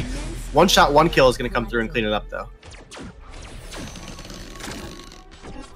So far, now have a Tyrant's Monocle complete on starting. That crit is going to give him a lot of damage opportunity, as well as the additional attack speed is going to make those Glimmer shots up a lot more frequently. He has to be careful with all the vision that Fedito has put out, though. Very good plays out of this Arden so far. Yep. Very nice initiates. His gauntlets have so far been on point. And it looks like they're roaming his 3, trying to get back up towards the lane. Celeste just putting out Heliogenesis and very nice poke damage coming out. And Arden just jumping in right onto Kestrel, but Kestrel with the active camo. Passage coming out on the side of Lyra, able to zone out Kus. Kus is separated from the rest of his team. Fedito getting taken down below half HP. So is Vox. Vox is quite low as well. And there's going to be a very nice push coming in on the sides of Hollywood Hammer. Yeah, very important to make note here that Fedito did save his fountain in that last fight. It will be available if Hammers goes back in, and they are. Yep, Hammers immediately melts. Kuzu gets caught out and taken down 3v1, and Fedito just sitting in front of his tower, just trying to tank up as much of these hits from Hollywood Hammers. And now the gauntlet comes out, and Savage having to kite his way back, taking down below half HP, and now active camo coming out from Kestrel, misses the Glimmer shot, but Samuel still getting some very nice chip damage, and immediate Glimmer shots and auto attacks coming out from Kestrel, taking down Vox, another Glimmer shot takedown onto the Arden, and there's also a tower as well. One turret left, and Celeste is the only one back up. to defend. Celeste does have some opportunity to defend, though, as she does have the fountain there, but it is going to be starting finding the kill. Oh, man. Don't know why you'd run out that far that quick. That was 100-0 real quick, and the last final turret to fall. And this is the Hollywood Hammers that I was expecting last game. Very, very solid gameplay coming out. And there goes the Vein Crystal. Final kills coming out, taking down Savage, and Tradito getting taken down as well. But 15-5, what a game. Yeah, sub 15-minute game at that. That was definitely the Hammers we really expected to see come to the table today. Obviously not wanting to drop in the first round. They get a very comfortable draft for them here, and they really push the advantage with it. But to round out that game, it is going to be me and Dragonborn over on the desk and getting us ready for the next series as well. Yeah, I guess Hammers finally showing up with their A game here tonight. That was a close call day, but they ultimately pushed through. Love seeing starting all over on the Kestrel, and of course Archaic on that Samuel. That was probably really what carried them through the game. You see him is 6-2 and 5. Wasn't the most kills out of his team, but just a lot of times, especially when they were in a pinch, he was able just to reposition. Actually, there was a specific fight where starting did drop pretty early, and he was able to kind of persevere with that Samuel. Waited right until the barrier on Vox went down, and then was able to clean up those 2 kills pretty quickly. All right, we are going to be getting ready for our second series of the night, guys, so we're going to take a quick break, but when we come back, we're going to get into it. You're not going to miss all the action here on VIS as we continue the round of 16.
Ben, Sam, and Ken are on separate journeys to defeat the menacing Vile Dragon. But let's just say luck isn't on their side. If only there was a way for them to find each other and band together. Well, that's why there's Band. It's a mobile app that allows people to come together using common interests. With Band, you can find fellow gamers, chat, schedule gaming sessions, and conduct polls. Stage epic battles with friends while sharing videos and photos along the way. So try Band today. Band. Be together.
Hey everybody, welcome back. We are here live, getting ready for our second series of the night, and it's going to be a really intense one. Denominate, we were talking a little bit at the beginning of the broadcast about this matchup probably being the closest, and although Hammer's a little bit closer than we thought, Intensity versus Necrolite, this one might be a sure, a very, very tight game between these two teams as we see them go head to head. Both these rosters have been in the competitive scene for a long time. But Necrolite coming back after being acquired by NRG, well, members of the Necrolite roster were acquired by NRG. Now NRG has a slightly different look, and Lightning T is the gentleman who comes back to Necrolite to reform this roster. Yeah, Necrolite picking up Lightning T is definitely absolutely huge for them. He's one of those players that is constantly competing at the top. Sometimes maybe get a little too over-aggressive, but overall a very controlled player, just really performs well on all of the teams that I've seen him on, so that's definitely a huge pickup for Necrolite. However, looking over at the Intensity VG side, we do also have to give credit to these guys because they have really had strong performances in that VIS Challenger League. Taking games off of Immortals is probably the most notable feat that they had, and not even taking a game off of a throw, actually bringing their A game, taking games off of Immortals, who did make it into the VG8 and actually did secure, I believe, the 4th seed going into the live championship. So, they really, when they do bring their A game, can compete up at the top. And I think this is going to be a really close matchup again. Lightning T, though, is going to be the standout player here for me. I think he is our HyperX player to watch. It's going to be really exciting to see these games going forward. I think these are two very evenly matched teams. Yeah, I agree with you, Denominate. Although the seeding quite suggests that, I think Necrolite has the potential to be even stronger than their seeding gives them, and I think Intensity does as well. We've seen PvP Trinity, Cause, and Plot play in challengers at a very high level, taking every single team they played down to the wire. I mean, there was very few games that they would play where it wasn't contested and challenged every single minute through it. And so, I really can't say who's going to come out on top. I really think both of these teams have a legitimate shot. That being said, Lightning T, he is probably the most skilled player right here in this series and has a chance to hard carry his team to victory. Definitely a lot of opportunity, and as we get into this draft, if I can stop clicking game 2, that would be great. There we go. Got the right one open now. I definitely think there's a couple specific heroes that do stand out for a couple of these players. I think getting Lightning T onto Vox is definitely a strong suit hero for him. And looking at Intensity, PvP Trinity on Kestrel has had some pretty good performances. And then looking at Kaz, Sky was really one of his strongest picks that we saw in that 2.6 patch. And obviously Sky having some pretty substantial changes into this 2.7 update. Maybe having to shift that hero pool, as it's really easy to get snowballed early with Sky now. Yeah, I don't expect to see Sky come out too much. Granted, a lot of these heroes do find ways to shift to other heroes throughout the draft or throughout the meta pretty quickly from update to update. I think Necrolite does offer the strongest hero pool between these two teams, the deepest one at least. So we'll probably see that come to light a little bit. I'm curious to see what ultimately Intensity decides to settle on as we get through. They're starting on B-side. B-side's it's actually really not a disadvantage to be on B-side game at 1 because it does give you the ability to feel the draft just a little bit. It also allows you to have the final say with that final pick to counter. Yeah, and this is actually a really good draft for the side of I keep saying energy because of lightning. For the side of Necrolite here.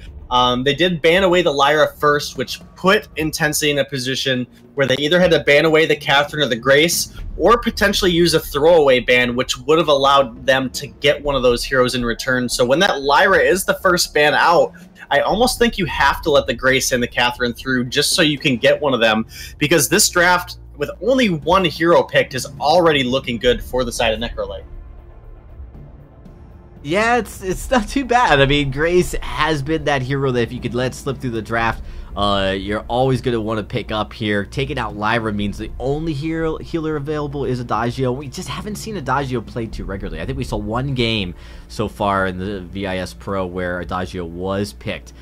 And obviously, it's always going to be a different look, a different factor. It was actually a Zio who did play Adagio, and of course, he's phenomenal no matter who you put him on.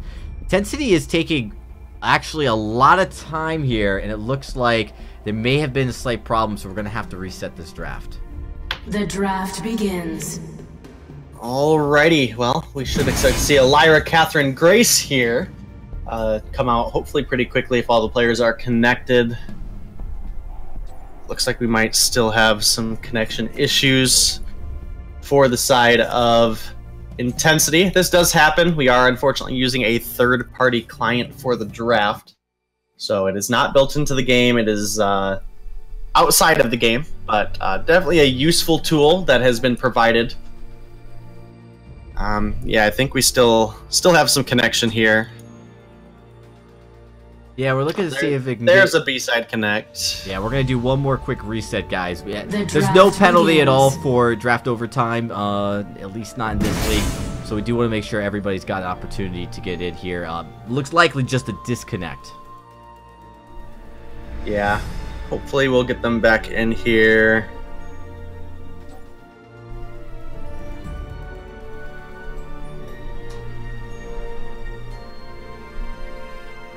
Yeah, trying to make sure we get it. Alright, we do have potentially... Alright, there we go. Finally, some response here from Intensity VG. And likely, of course, agree that Grace. And then we'll get back to talking about what we'll expect to see from that first pick. And going into the Grace here, I definitely think there are a couple heroes you do have to be mindful of. Grace is very fast, so anybody that can really restrict her movement is a strong pick into her. Scarf is one that really comes to mind.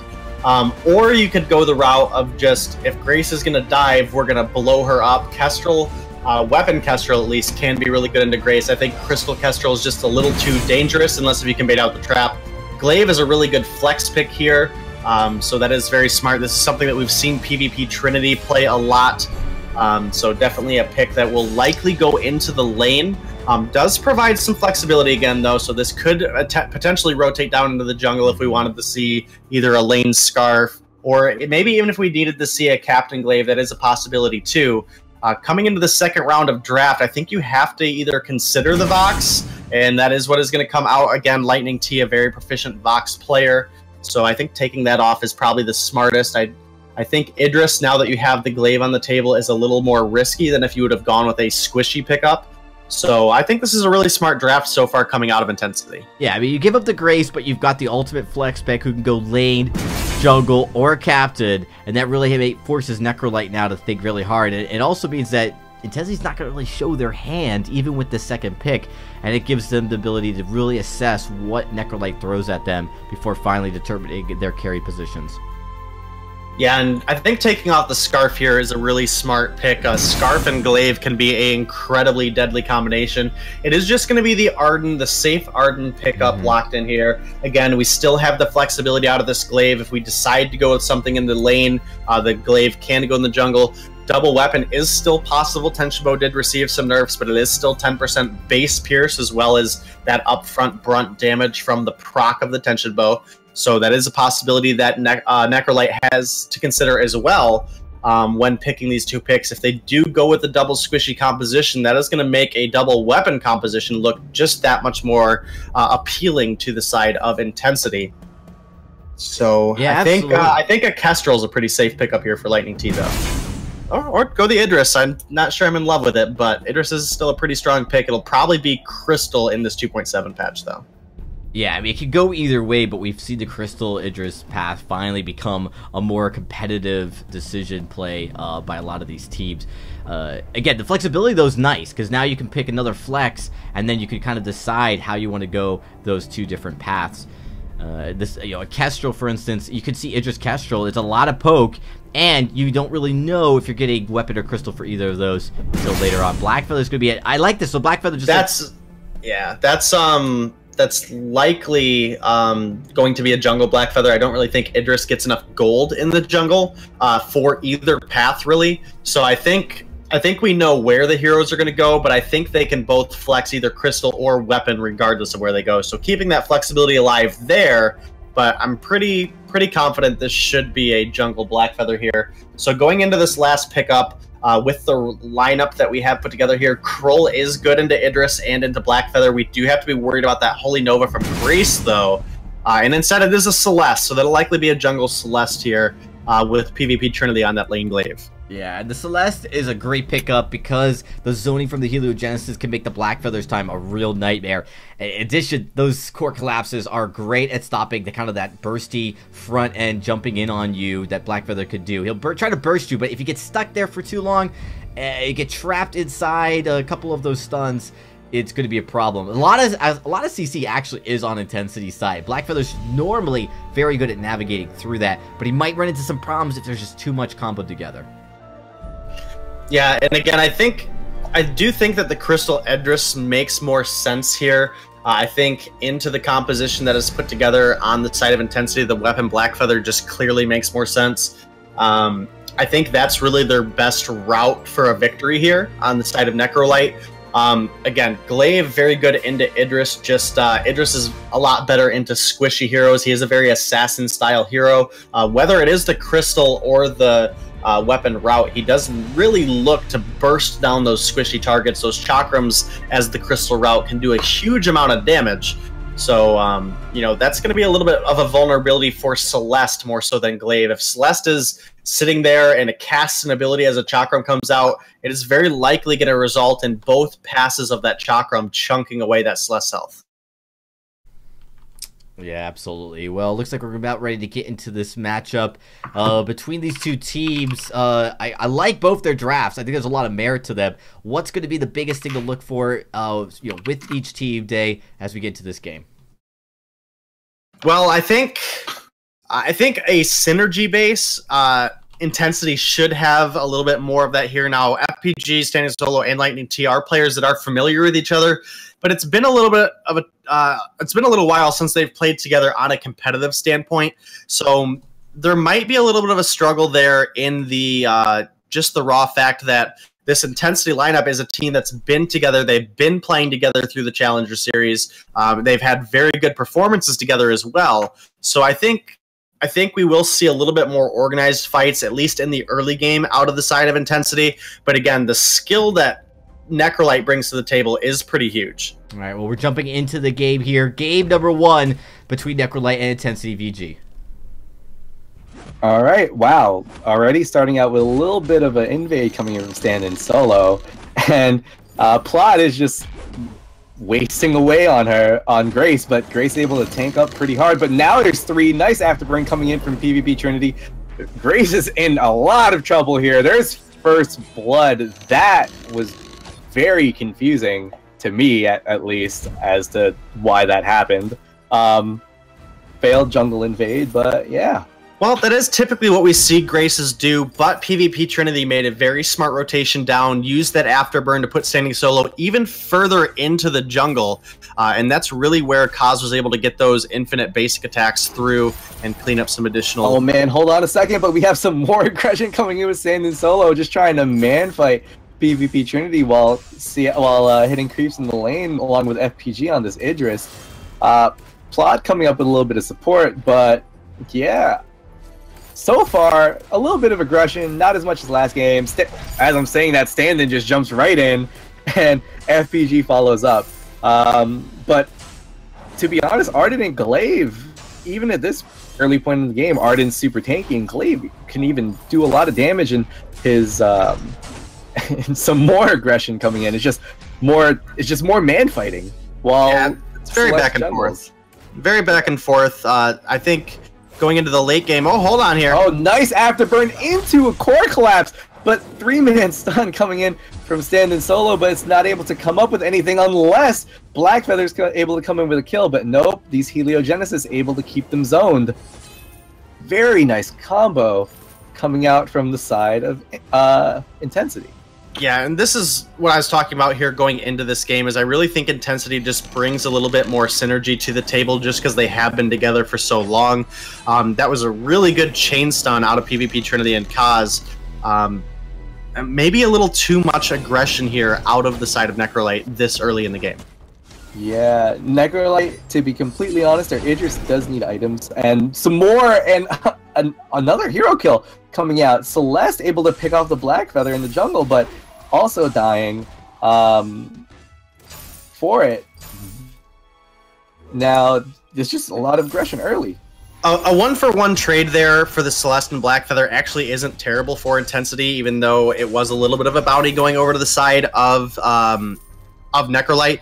Just because if Blackfeather were to live there, that would have very likely been the jungle of Celeste, which was up and available going into Blackfeather's pocket, and that would have created just that much more of a gap. So one-for-one trade, not too terrible there, and now Intensity is rotating up, looking to find some more of that aggression and that counter push that we've really seen out of them. Yep, Kaz coming out with some Heliogenesis out on the field, standing solo, below half health. Still, it's a Grace. She'll be fairly tanky. Lightning T trying to come in with a flank, but Kaz able to find him with a couple of these Heliogenesis, getting some nice hits on, and aggression coming in with the Vanguard coming out from Arden, and it's 2-on-1. Lightning getting taken down right before the jungle has upgraded. And now even more aggression coming out with Idris and Grace following up a little bit late to save the Blackfeather, but just getting some knowledge, I guess, in the jungle. Yeah, getting a little bit of knowledge. Fortunately, Intensity doesn't drop there. The fountain was burned out, though, so that is something we have to pay attention to. That is a 40-second cooldown now for the side of Intensity, and that fountain is available for stand and solo. So definitely something we have to consider. PvP Trinity making his rotation down now. Going to pick up a Sorrow Blade and really provide a lot of damage, as well as probably get boots here. There it is right there. Yep. So that's going to help Glaive safely get in. If he afterburns and goes a little too far, he will have that boots proc that'll help him get out of harm's way. Whoa, Kaz getting engaged on by Lightning T, and Kaz just immediately going down 3v1. It's still very early in the game, and Celeste just doesn't have any sort of defense or escape. A nice answer to that earlier aggression. Yeah, and getting the Shatterglass out for this Idris here is absolutely huge. He now has that Divergent Path unlocked. Those ranged attacks are available, as well as that Chakram is going to start to do a lot of damage just because of the ratio on that ability, especially if you get both passes. If you get both hits from that Chakram, it's really going to start to chunk these players down. Whether it's the Glaive, the Arden, or the Celeste here in the early game, it will do a massive amount of damage. Mm-hmm. Agreed. Now it looks like Intensity is grouping up as 3, just shopping. Maybe they're going to try to force a fight in the lane because we are seeing more items come out on their end. Oh, they're able to get a little bit of vision on Blackfeather, so they know there's 3 here. Stand in solo, jumping right in, and Arden, nice Vanguard onto the Celeste to shield her, and it's just some poke damage coming out. Standing solo, getting caught off, separated, 1v3, getting chased out by the Gold Miner, but now Lightning T coming in from behind, getting a lot of damage out to Celeste. There's a Fountain Pop, and PvP Trinity just trying to catch up. He already used the Afterburn, so he's unable to jump right into a fight. FPG on the Idris, coming out with a very nice Chakram and some range attacks, but getting taken down very low. There's the Crystal Sentry, there's a death, and it's just kiting and poke coming in from Kaz. Very nice job. And now there's a flare coming in the jungle, spotting out Lightning T and standing solo. Arden jumping in, getting stunned, but getting taken down, unable to answer with a kill there, so it's a 1-for-1. But PvP Trinity with that Afterburn just comes in and cleans up. Yeah, we've seen some pretty back and forth gameplay here. I don't think Kaz is healthy enough to push this Crystal Sentry with standing solo sitting behind it. Level 6 here on Celeste. We'll be getting those Heliogenesis very soon, but we also have to look over at Standing Solo. Level 5 on this Grace. The that Divine Intervention being available here very soon is really going to be a game-changing ability to have available to the side of Necrolite, especially once that Divine Intervention comes online, or I mean once that Echo comes online with the Divine Intervention. That's where we're going to have a lot of damage reduction coming out of Standing Solo. Yeah, that Echo doing real work for the last few patches, and now it looks like a couple items coming out. No aggression so far, but yeah. Yep, and looking over at the build on PvP Trinity, he does have that Poison Shiv, which will reduce some of the incoming healing out of Grace. There goes but we have a Grace fight breaking out. Grace, unfortunately, not level 6 yet, but still Lightning T coming out with some very nice on point damage. Just a little bit of poke on the Celeste. And yeah, it looks like Necrolite's just trying to look for some aggression, maybe try to catch someone out, but Intensity is just not giving it to them. Yeah, and actually Lightning T hitting level 8 before Kaz does give him that additional range, but a good stun under turret. Very nice afterburn, knocking FPG back into the turret, and the gauntlet coming out from Arden afterwards, but Grace is level 6, and her Divine Intervention did go out, but unfortunately not doing enough. Celeste taking down Blackfeather very low because of the Heliogenesis procs, and the damage, just pure damage coming out, chasing Stand-In Solo. It looks like Stand-In Solo is going to be dead. And there it is, Arden with the kill. Yeah, and actually that is an ace coming out for Intensity, which is going to refill Kaz's energy and give them the ability to now to take this gold mine. So really good fight there coming out of Intensity. Again, they've looked very coordinated basically all game, and have now developed themselves about 1,000 gold lead to follow up on that. So definitely looking good for Intensity. I'm kind of interested looking over at Lightning T to see what we're going to have come out of this Blackfeather build. There's no healer on the side of Intensity, and Poison Ship obviously receiving some nerfs in this most recent patch. I almost think Lightning T is safe to go in from the Sorrow Blade, now go into something like a Breaking Point, and then maybe follow it up later with the Tyrant's Monocle, and just look to get to that backline and burst the Celeste down. Okay, Necrolite coming in as 3-man. There goes the Benediction from Grace, getting onto Glaive, but yeah, they're just able to back off thanks to Glaive and Arden being there. Celeste coming up to the lane just to provide a little bit of support and some vision thanks to Heliogenesis in the lane. FPG just farming away. And another Benediction coming in from Stand-In Solo, missing the stun though. So it looks like they're trying to force a fight, but I don't know unless they get some really nice poke damage coming from Blackfeather that Necrolite will be able to take a fight at this point. It's definitely looking good for Intensity now that Kaz has those overdriven Heliogenesis. The zoning potential and damage potential out of this Celeste is absolutely huge. Broken Myth complete. Here we go in our there we go. There's a Benediction. Is there Holy Nova? There is. It's 2-man stun from Holy Nova. There's the Afterburn used to get away. Very nice Gauntlet coming in, keeping Lightning T into the base, but he's shielded up. He doesn't go down and is able to get away. Very low health, but Glaive very close to dying there as well. Very nice plays on both sides, on both teams. Yeah, it looked like Lightning T was going to drop there, but it didn't quite get enough damage down onto him. But the aggression is not let up here. Not at all. Stand-In Solo able to get some good damage on the Cause. The Chakram does get one of its hits onto Celeste as well. Now FPG just still firing getting with his ranged hits. The turret is under 50% HP. It might be going down here because Intensity is backing away, and the turret does go down. Yeah, and despite being behind on kills here, getting that first objective down is absolutely huge for Necrolite. They've evened up the gold here, just a couple hundred on the side. Oh man, here goes PvP Trinity on a Lightning T. He had a lot of damage coming in from this Glaive because of Twisted Stroke. That crit is super intense, and now Intensity, true to the name, is going right onto the gold miner, picking up that extra gold. Yeah, and Lightning T has gone into the Poison Shiv, so he is looking for that sustain as opposed to that raw burst damage. It will help him survive in the fights. It is definitely still a useful item. But FPG with that Shatter Glass and Alternating Current complete. Yep. Oh, wow. Okay, Grace is going in. Nice 2-man stun, but immediately gets taken down. Solar Storm coming out, hitting on the Blackfeather, taking him out as well. And there goes the ace from Idris.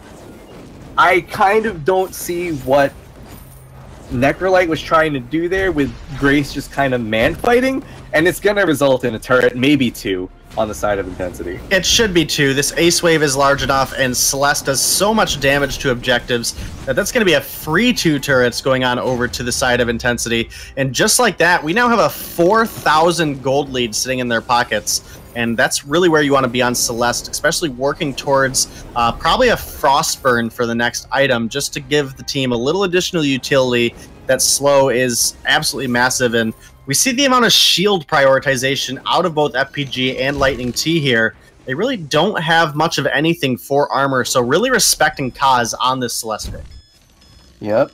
Now, it looks like Intensity is just going to be farming up their jungle. They are kind of dancing around Gold Miner, although the gold addition is low. FPG heading back into lane. Some nice flares to try to catch them out. PvP Trinity all by himself, 1v3, but he's just going to walk out, shrug everything off, and it doesn't look like there's going to be a solid engage. Yeah, that's one of the nice things about that lane, Glaive. Oh, hold on. As I was saying about engages, there goes Grace jumping in, Arden coming out with the gauntlet. Very nice Solar Storm coming out from Celeste, hitting all three. And now Glaive just going to town on Blackfeather. Very nice afterburn to catch up. Celeste does go down. Grace very low, FPG low as well. I don't think he's going to make it out of here. He's trying to go for the kill onto the Arden, but unable to make it. PvP Trinity does clean up. And the only one out is Grace. So luckily, no ace, so they can't push into the turrets, but they are going to be able to take their jungle.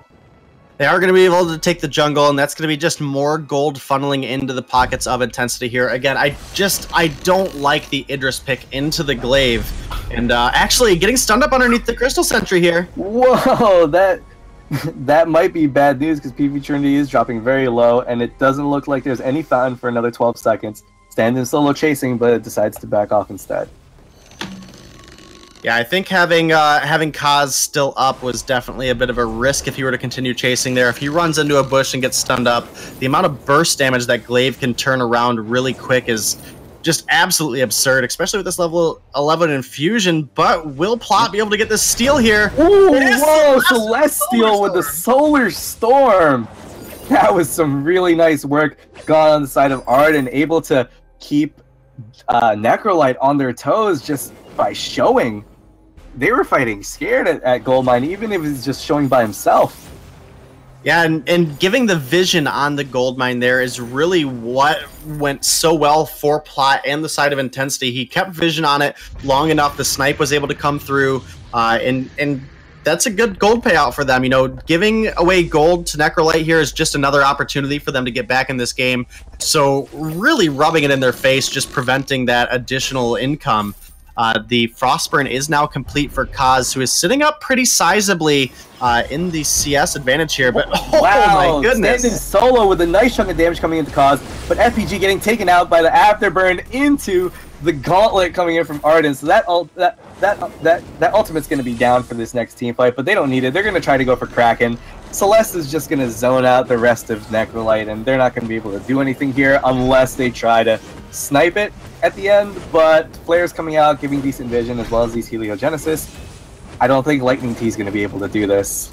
Maybe stand in solo, maybe get some nice two-man stun off, but Solar Storm going out, Kraken does get unleashed on the side of Intensity, and they get a kill onto stand in solo.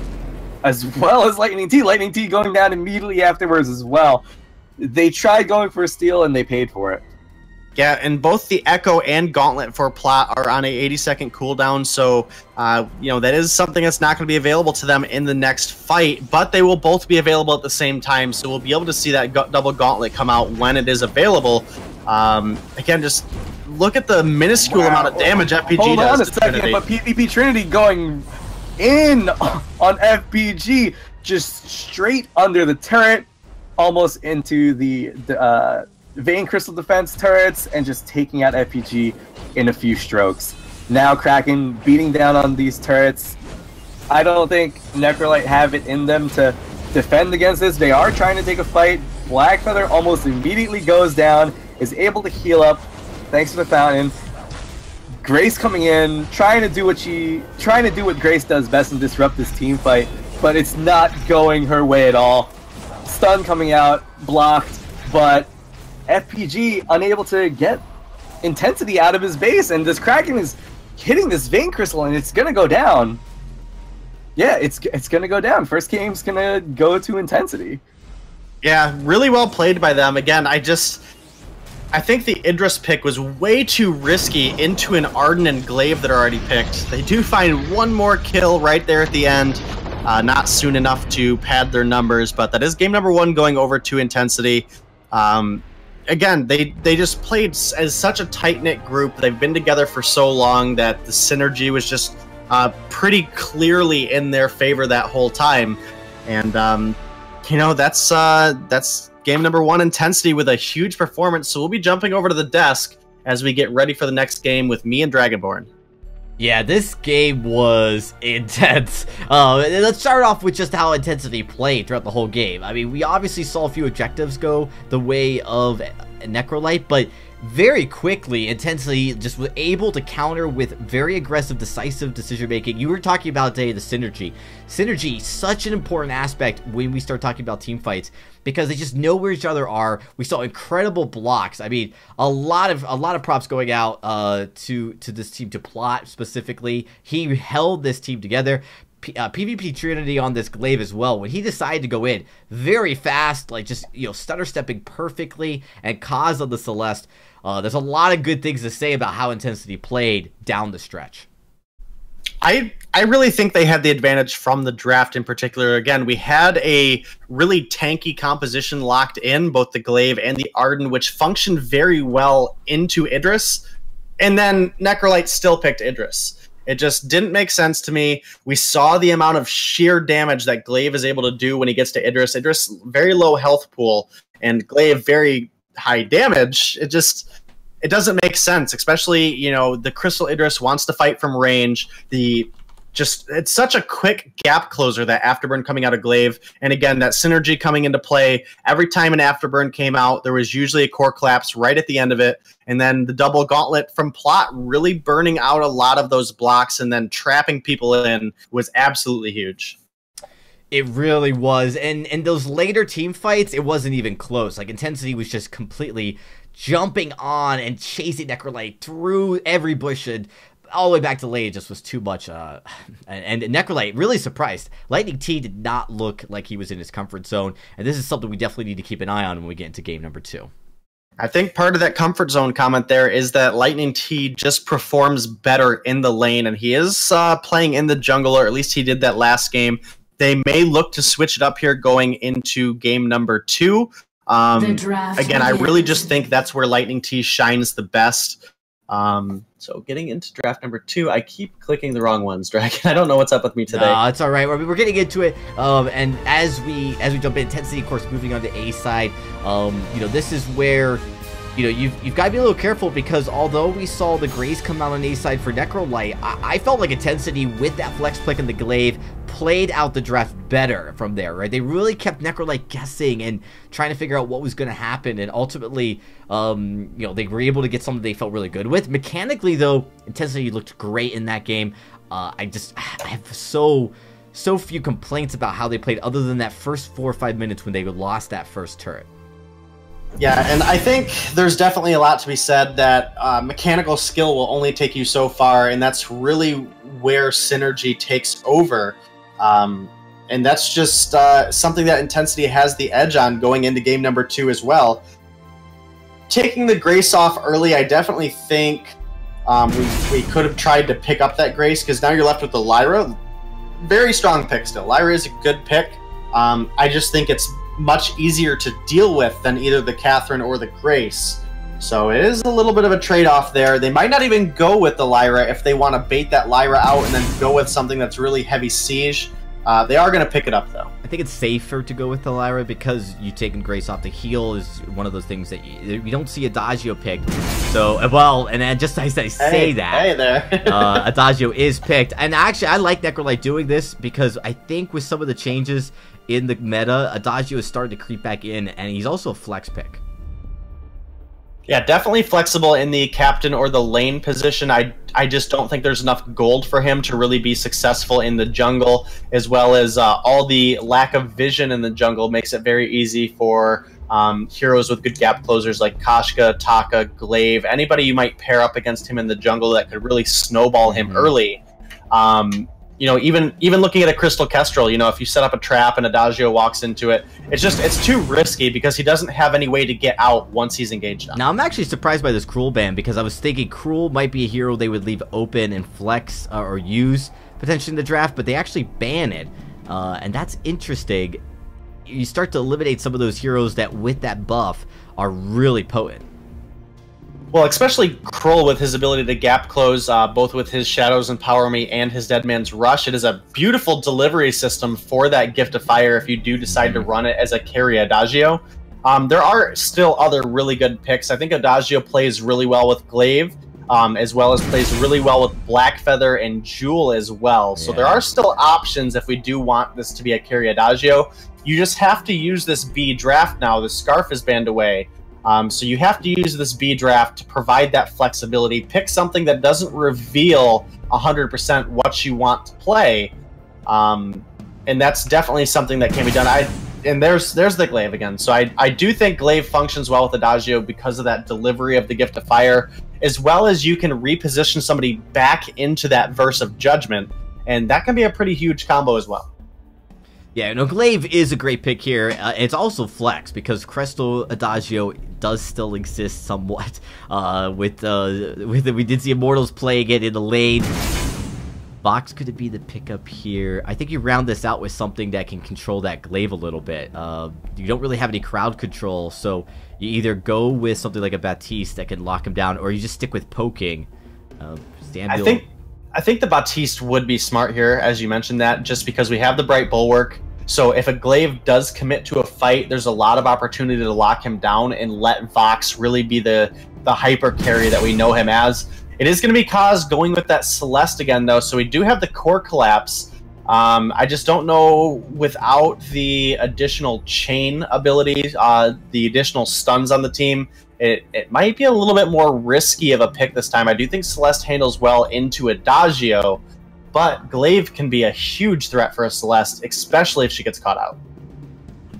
It could be, yeah. I mean, this is one of the things we see a lot is you've got the stun, but Glaive's actually really good at getting beyond the stun. He has that, you've got a little bit of a time to react with that afterburn, and typically you can bait it out, and a lot of times players really struggle positioning core collapses or like area stuns on a Glaive, as he could just shoot right across from it. Samuel was that last pick, and we don't know Adagio or Glaive who's going support here, but it could go either. But I like having that poke against a really pokey Celeste. Well, I don't think running double Crystal is really an option here with the Lyra. Obviously, there's just too much ability to heal up. So this is almost 100% going to be a lane Glaive with a Crystal Jungle Samuel and the Captain Adagio. I do want to lean on Intensity's draft here, though. That Vox and Celeste combination is incredibly deadly. It's going to take some pretty amazing plays out of Samuel to turn this game around. Yeah, well, we'll have to see how it all works out, but I think that, it's worth noting to just, like, we've seen really good Samuels position well. When they position well, they don't really get stuck in some of those, like, tight positions. They're usually pretty far away from a lot of those fights. Yeah, and Samuel can poke through a Lyra pretty hard. Now, the one disadvantage Samuel has here is that this is a triple ranged composition that the side of Intensity is put together, so there's not quite as much a splash opportunity for him with those Empowered Malice and Verdicts. So it's gonna be fun to see. It is gonna be Lightning T on Samuel here in the jungle. So it is. Again, I feel Lightning T performs better in the lane. But, moving forward, it's going to be all about their ability to execute properly. Again, that Glaive and Adagio combo, incredibly deadly. It really can be. We're getting ready, though, to jump into game number 2. It's getting intense between Intensity and Necrolite. We'll see who comes out on top as I kick it over to our casters, Denamine and Fonz. Hi, thanks, Dragon. Maybe this will be another game that early team fights are just gonna pop off like the rest of the night.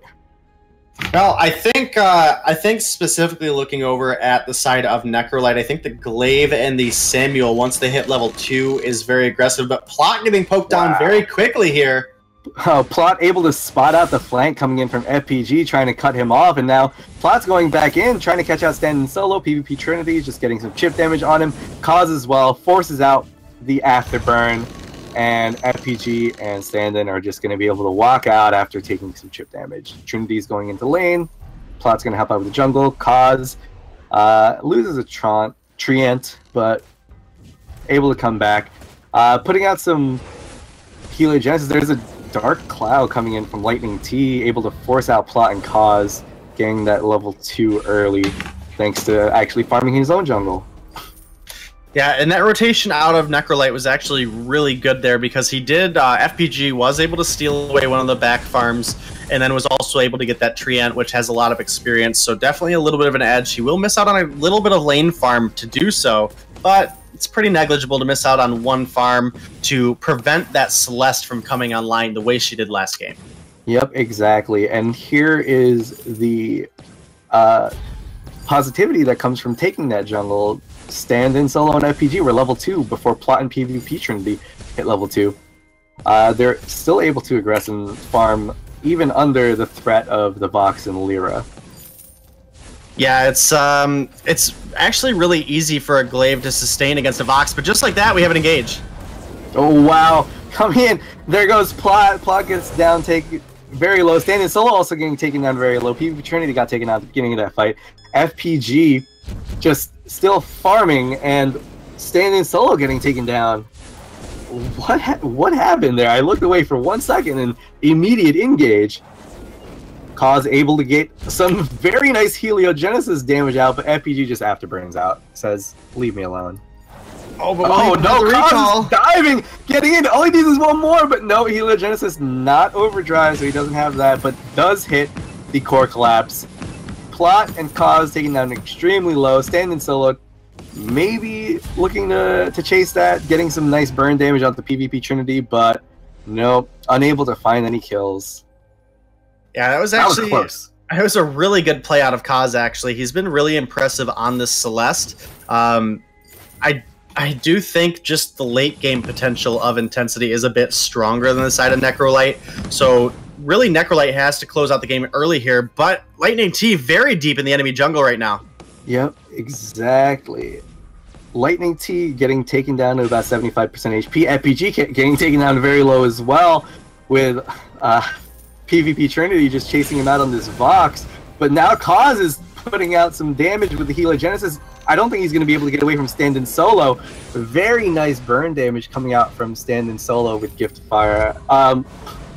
Lightning T still very low. Plot trying to find the kill, but unable to really come out with anything. Yeah, and as Lightning T rotates through his jungle and gets these treants, he will be able to heal up. He's in a very safe place. That's going to give stand-in solo an opportunity to come up to the lane and make sure that Glaive doesn't get pushed out too heavily. 4 minutes in, Jungle Shop now available, Gold Mine and Crystal Sentries coming onto the fold. Those are definitely things that are going to prevent Lightning T from being quite as aggressive now, as in the early game, those sentries hurt you a lot, and if there's any vision on you in the enemy jungle, that sentry will hunt you down. So definitely have to be a little bit more careful now on these deep engages out of the side of Necrolite. Yep. Compared to the previous games, it's a lot less intense, but it's still these engages are very, very powerful engage coming in from FPG with the afterburn into Cause, and Cause just getting taken out immediately. Very nice drifting dark coming out, but yeah, it's just once you blink and someone dies. It's just how it is right now because Vox is quite squishy, so is Cause. FPG taking a lot of unnecessary tower damage, even getting taken down. What was that? Maybe that was like that was or something, but it goes too hard. Well, that last Vox basic attack when he afterburned actually came through in time to get the kill, and it is now standing solo left alone here in the lane as PvP Trinity is going to push it, but Kaz of his own now. Yep, coming out with heliogenesis damage, Plot putting out the bulwark, but no, stand-in solo holding his own, getting us some very nice damage. Lightning T with drifting dark and mouse and verdict poke coming out, getting the kill onto the Lyra.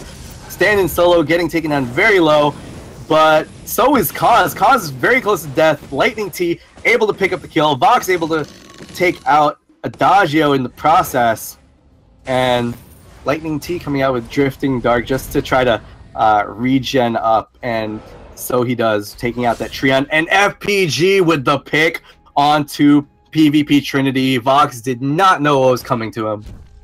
Yeah, Glaive very, very fast at getting in and getting that high burst damage down. And as low as PvP Trinity was, it was a clean kill for him. But he stays a little too long and does get cleaned up by Kaz.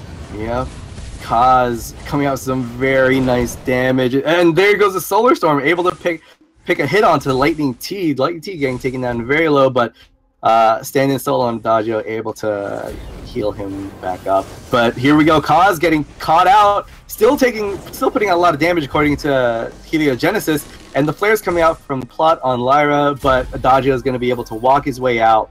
So is Lightning T. No kills coming out at all. Yeah, looking over at PvP Trinity right now, he has opted to go with that last patch meta build here on Vox with that Poison Shiv going into a Tension Bow and then very likely a Breaking Point. Now, this is still a strong build. It's just not quite as strong as it used to be. So we'll get a good view here on just how much those changes have effect in this patch. A little bit of damage traded on to Stand Solo, nothing that he won't be able to, as the captain at least, survive. So now with energy rotating up, here we go. Drifting Dark coming in. There goes the Afterburn. PvP Trinity getting taken down very low. So is Plot having to use Bulwark and the Sigil as well to heal. And I don't know. I don't think Intensity should stay in this fight so far, because so far Necrolite is just able to push them out thanks to Lightning T on Samuel. These Drifting Dark and Malice shots are just doing work. Yeah, there's nobody really on the side of Intensity that can frontline those Malice and Verdicts. Again, we don't have the full benefit of getting that splash damage down as it is a triple carry. Whoa, Solar Storm coming not out going to with a steal nice Solar Storm damage on the Gold Mine. Intense payout, nice. Intensity, we're able to steal Gold Mine out from Necrolite. Very, very nice awareness coming out from Intensity. It was a really good steal coming out of Plot particularly. They are a little bit on the back foot now, so to get that immense gold payout is absolutely huge for them. And we do now have the Tension Bow complete for Vox, so that is a little bit of an additional spike for him. But, you know, again, this Vox build does come online once that breaking point is built. There's a lot of opportunity to scale up. He just has to be careful about getting repositioned by FPG on this Glaive. Exactly. FPG and Lightning T looking to aggress onto Intensity, but Kaz coming out with some very nice Heliogenesis damage.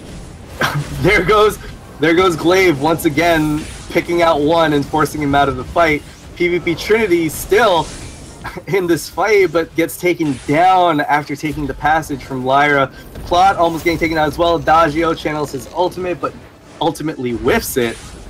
And Kaz, very nice solar core collapse coming out, but the Heliogenesis damage is enough. Lightning T able to regen thanks to Mouse and Verdi, but does get taken down, but so does Celeste. Standing solo getting very low. But he does get that regen from the Treant, and man, Glaive able to I think Glaive took down the turret in the meanwhile while that 2v2 was going on. He sure did, but I'm a little disappointed in Plot there. That was a free kill for him to take. And he did let Standing Solo get out, which is going to allow him to rotate now with FPG and get some more of that ambient gold from the jungle. And we'll likely be looking to go get some of the ambience with Lightning T, as it did look like Lightning T was waiting for him to come over, but is going to clean out his own farm. And this game is looking a lot better for Necrolite now. I do think this Glaive pickup is incredibly strong for them. You still have to be worried about the late game potential out of the side of Intensity here with the Celeste and the Vox. Yeah, there's going to be a lot of burst damage coming out, especially if Kaz lands these core collapses. And it looks like Stand and Solo and FPG are just roaming around the jungle looking for a pick.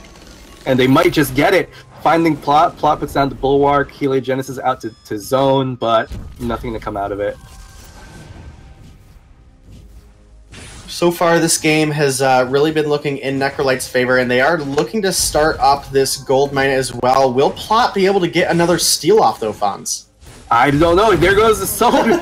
Wow. Celeste coming in with the steal. Intensity, 2 steals in a row, and it leads into a team fight, but they might pay for it with their lives. FPG taking down PvP Trinity, Lyra getting taken down very low, Plot able to heal up, but they do lose one, but they do steal a gold miner. Yeah, and that's something Intensity has done really good in both of these games, is stealing away that objective control from the side of Necrolite. Now, they are down 2 turrets and a couple thousand gold, so that is something we have to consider. Glaive is really at that optimal damage position now, especially with this infusion. And that's a lot of damage and poke coming out from Samuel. Plot and Trinity taking down to half HP. Plot having to dropping down the sigil just in order to regen. But yeah, this is bad news for Intensity right now. Getting forced into this tower, and now Plot goes in. There, they drops the bulwark. There goes the ultimate coming out from Adagio. Unfortunately, doesn't get any stuns out. Plot able to get out by the skin of his teeth. Kaz using Solar Storm. Stand solo getting very low, but I don't think that Intensity are able to chase and follow up with any kills. Yeah, and that was a little risky timing there by the side of Necrolite. Plot got a lot of usefulness out of that Crucible. He was able to block both the Oblivion and the Verse of Judgment.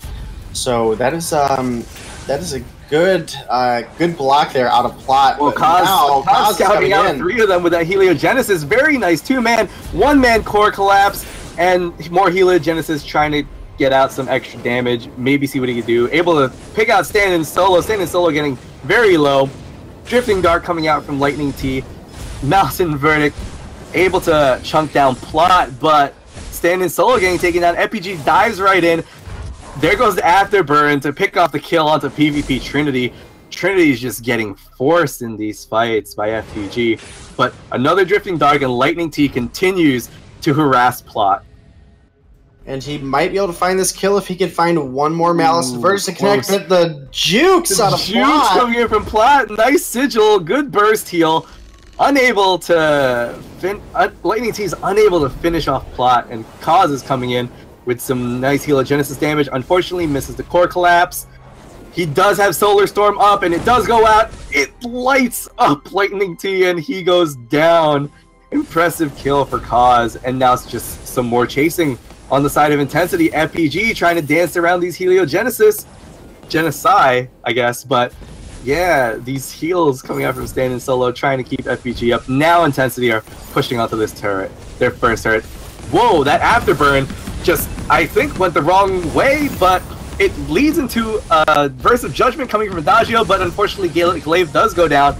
It looks like Adagio might go down next. It's a 3v1, and it might be the ace here. There it is. This might lead into another push, but Lightning T comes out, trying to push them back out. Malice and Verdict doing a lot of damage. Lightning T with the last auto attack, able to take down Lyra.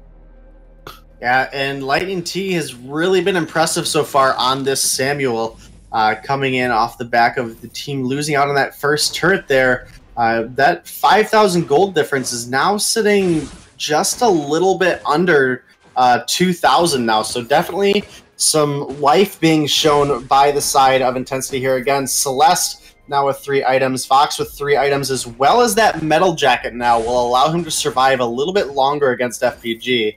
And this is where Necrolite really has to start being careful and picking safer fights. They did have the early game advantage just based off their composition, but now that Intensity is coming on board.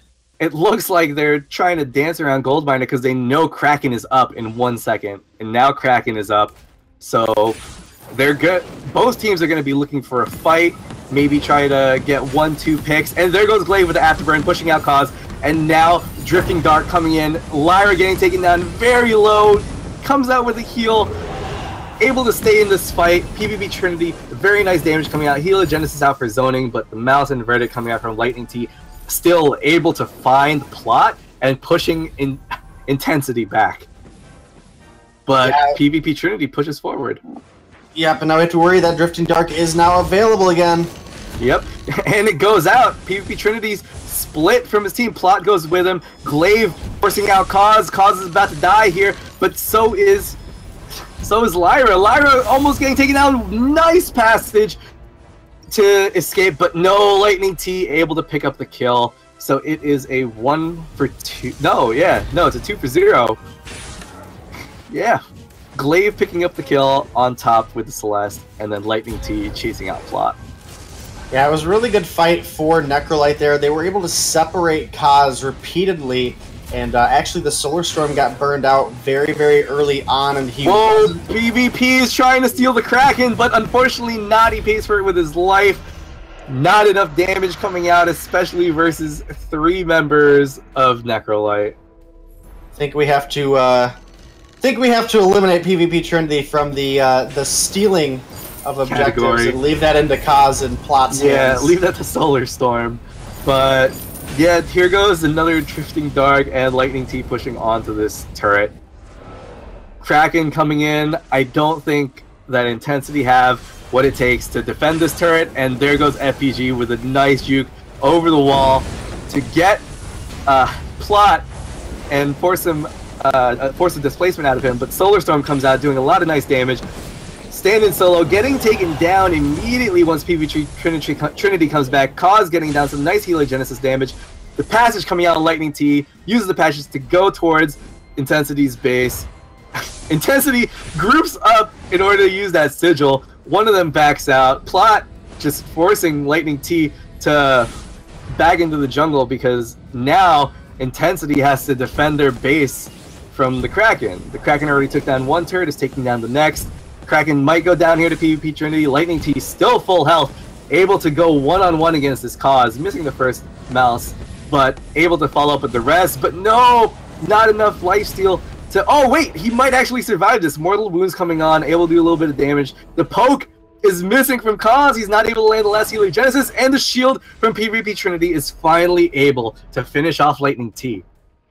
Yeah, that was a really good push there by the side of Necrolite. They did end up wiping, but they do now have a exposed Vayne, and they only need to win one more fight, and they don't even need to get an ace. They really just need to clean up at least 1 kill, and then they can, as long as they're healthy enough, then they can really push into the base and try to close this game out. They have an immense amount of damage between Samuel and Glaive, and they have been playing as a much tighter group this game so far. And it is really, really showing right now. Pushing out very far on his own, just trying to get vision with those heliogenesis, but his team's not there to back him up. He gets picked off there. He's gone. But luckily, Necrolite just feel free to back off and head into the lane, start pushing. Yeah, and that's really all that the side of Necrolite has to do. If they just continue to keep the wave pushed, it's going to force Intensity into a position where they have to defend their base. Glaive, obviously able to jump that base wall, will have the ability to backdoor if he needs to. Everybody in the game infused right now, but PvP Trinity only sitting on a level 11 infusion as this Vox, and it is burning out very, very quickly. Has to be careful about this next engage, as it's going to run out in the middle of a fight. Some nice poke coming out from both Cause and Stand-In Solo. Drifting Dark coming out from Lightning T. There goes Malice and Verdict. Plot coming out with a lot of damage. Had already used the Sigil for healing, but Heliogenesis trying to zone out Necrolite, but they're not doing anything. FPG jumping in with I can't Afterburn? But no, a lot of damage coming out. He gets finally taken down. Mortal Wounds onto Dagio. Dagio trying to use his Verse of Judgment, unable to get it down. He got taken down as well. Lightning T dancing around the Vein Crystal, but I don't think he's going to be able to 1v3 this. He almost takes down PvP Trinity with some good kiting, but now that is an ace for the side of Intensity. 25 seconds until Glaive is up, and the Kraken is on the board, so just like that, this could be a turnaround game for Intensity here if they take this push correctly. Obviously, with 4 turrets up, it is risky, but if they're able to find a couple kills, they very well could walk off with a Kraken push. Yep. Cause and Plot taking down this Kraken fairly quickly. And Necrolite's not going to be able to contest this at all. 2 of them are still respawning. But yeah, this is a very nice Kraken on the side of Intensity. Maybe a very nice counter push coming in. Yeah, Plot is now level 12, so does have that final point put into the Bright Bulwark now, which will reduce the cooldown a little bit on that. It'll be available just a couple seconds sooner, and that can be a game changer for this Glaive if he goes in a little too far. Lightning T still with just a tier 1 set of boots has to be very careful because that is a long cooldown to burn. He would be able to sell it if he makes it back to shop and repurchase, but instead it is a infusion picked up here, and now Intensity looking to push. Yeah, Intensity pushing in this turn along with Kraken. Stand in solo, trying to get as much damage as he can onto the Kraken. Plot just poking out, trying to get some damage. So is Celeste. Same thing, but it's the same on the side of Necrolite. Lightning T is trying to get as much damage as he can, putting out Drifting Dark. There goes the Bulwark coming out, but I believe the Verse of Judgment got canceled, or it didn't get any stuns out. It got crucibled. It got crucibled, so that block did not come through. Yeah, so Necrolite's going to take this time to push Intensity away from their base and kill the Kraken. Yeah, and that's going to be a decent chunk of gold getting bursted in their pocket. That is enough for them all to renew an infusion. It is instead FPG does pick up the tier 3 armor now, going to give him more sustain against this Vox. Again, this Vox build just not quite as strong as it once was with the changes to 2 of the core items here. Yep. Oh, here comes the fight. Stand solo looks like he's getting caught out. Cause getting a lot of damage coming in. Bright Bulwark going out. Drifting Dark going out. There goes the Solar Storm hitting on the 2. Adagio getting taken down really low. FPG getting down below half, unable to catch the Vox. Stand solo still surviving. Lightning Teeth at full health, trying to get away, throwing out Verdict, Malice and Verdict. I mean, just try to get as much damage as he can. Afterburn used on Glaive defensively, but it looks like, yeah, Lightning T and FPG are going to be able to get away. Health pools are very low here. The fight's not over. Another re-engage, taking out Celeste. Nice afterburn into a stun on PvP Trinity. They take down the Lyra. And that's an ace. That should be game. Wow. That should be game for Necrolite here. There's so much damage on this Glaive that with 40 seconds before Kaz even comes onto the fold, I don't see any possible way that that Necrolite can lose this game here. That was some intense gameplay, because that extended engagement looked like it was going in the way of Intensity, but unfortunately not. The lifesteal able to come in from Lightning T with Drifting Dark, and Glaive just having so much damage and tankiness, just taking down Intensity in that 2v2. That was a good game. That was a really good game there out of Necrolite. It did get a little bit risky there towards the end, but they do find one final fight with a little bit of an overstay, a little over-chase from Intensity. They cleaned up a kill, and they should have really just looked to find some jungle, find some objective control, and instead they push too far in. FPG follows the portal through, finds 2 kills, and that is going to be us going into another Game 3, so we'll be bouncing over to the desk here with myself and Dragonborn.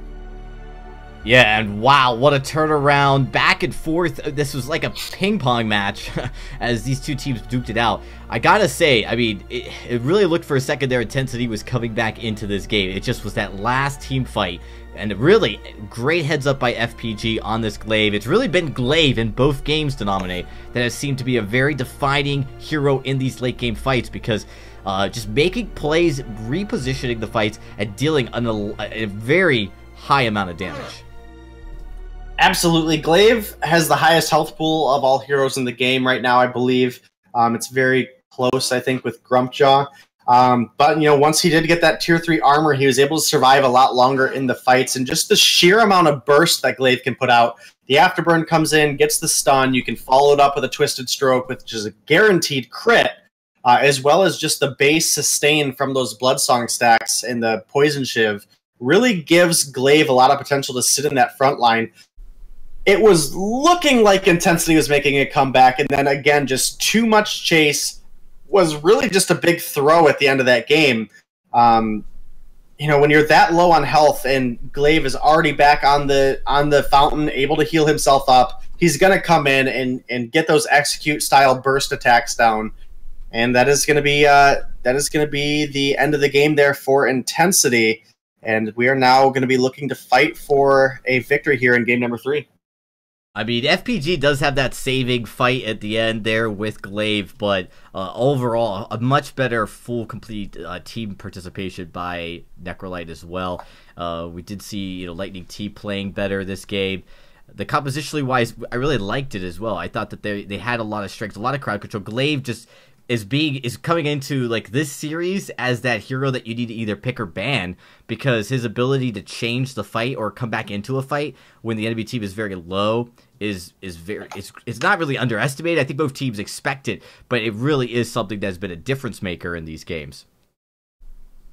Yeah, it's been pretty intense back and forth. We've seen a really clean game coming out of Intensity.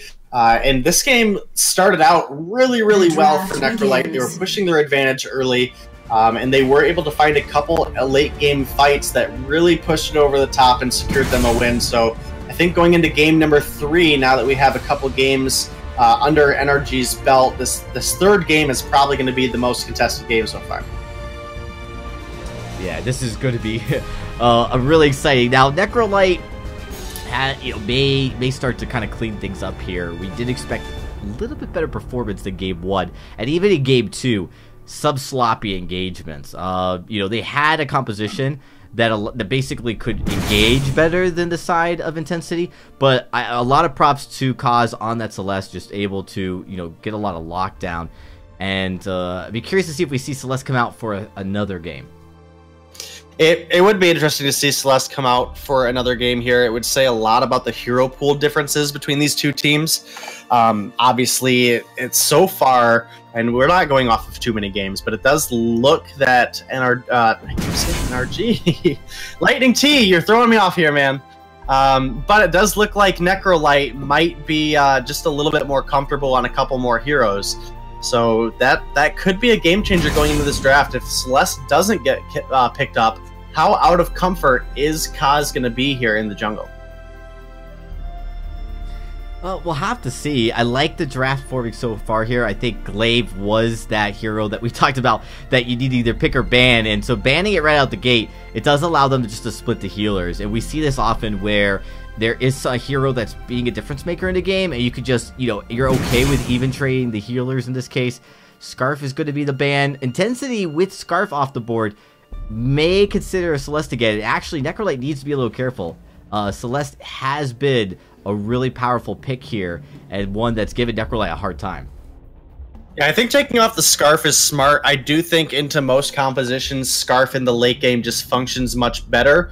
It is easier since you don't have to rely on getting the supernova heliogenesis for that raw damage. That Scarf is just easier to build up broken myth stacks. So it is a smart ban away here, especially with the Grace. Again, Scarf handles really well into Grace. You get that Spitfire down, a couple Spitfires, force Grace back, and then you can drop a goop in front of her, and it really puts her in a dangerous position. It is a Kroll ban again coming out of the side of Intensity here.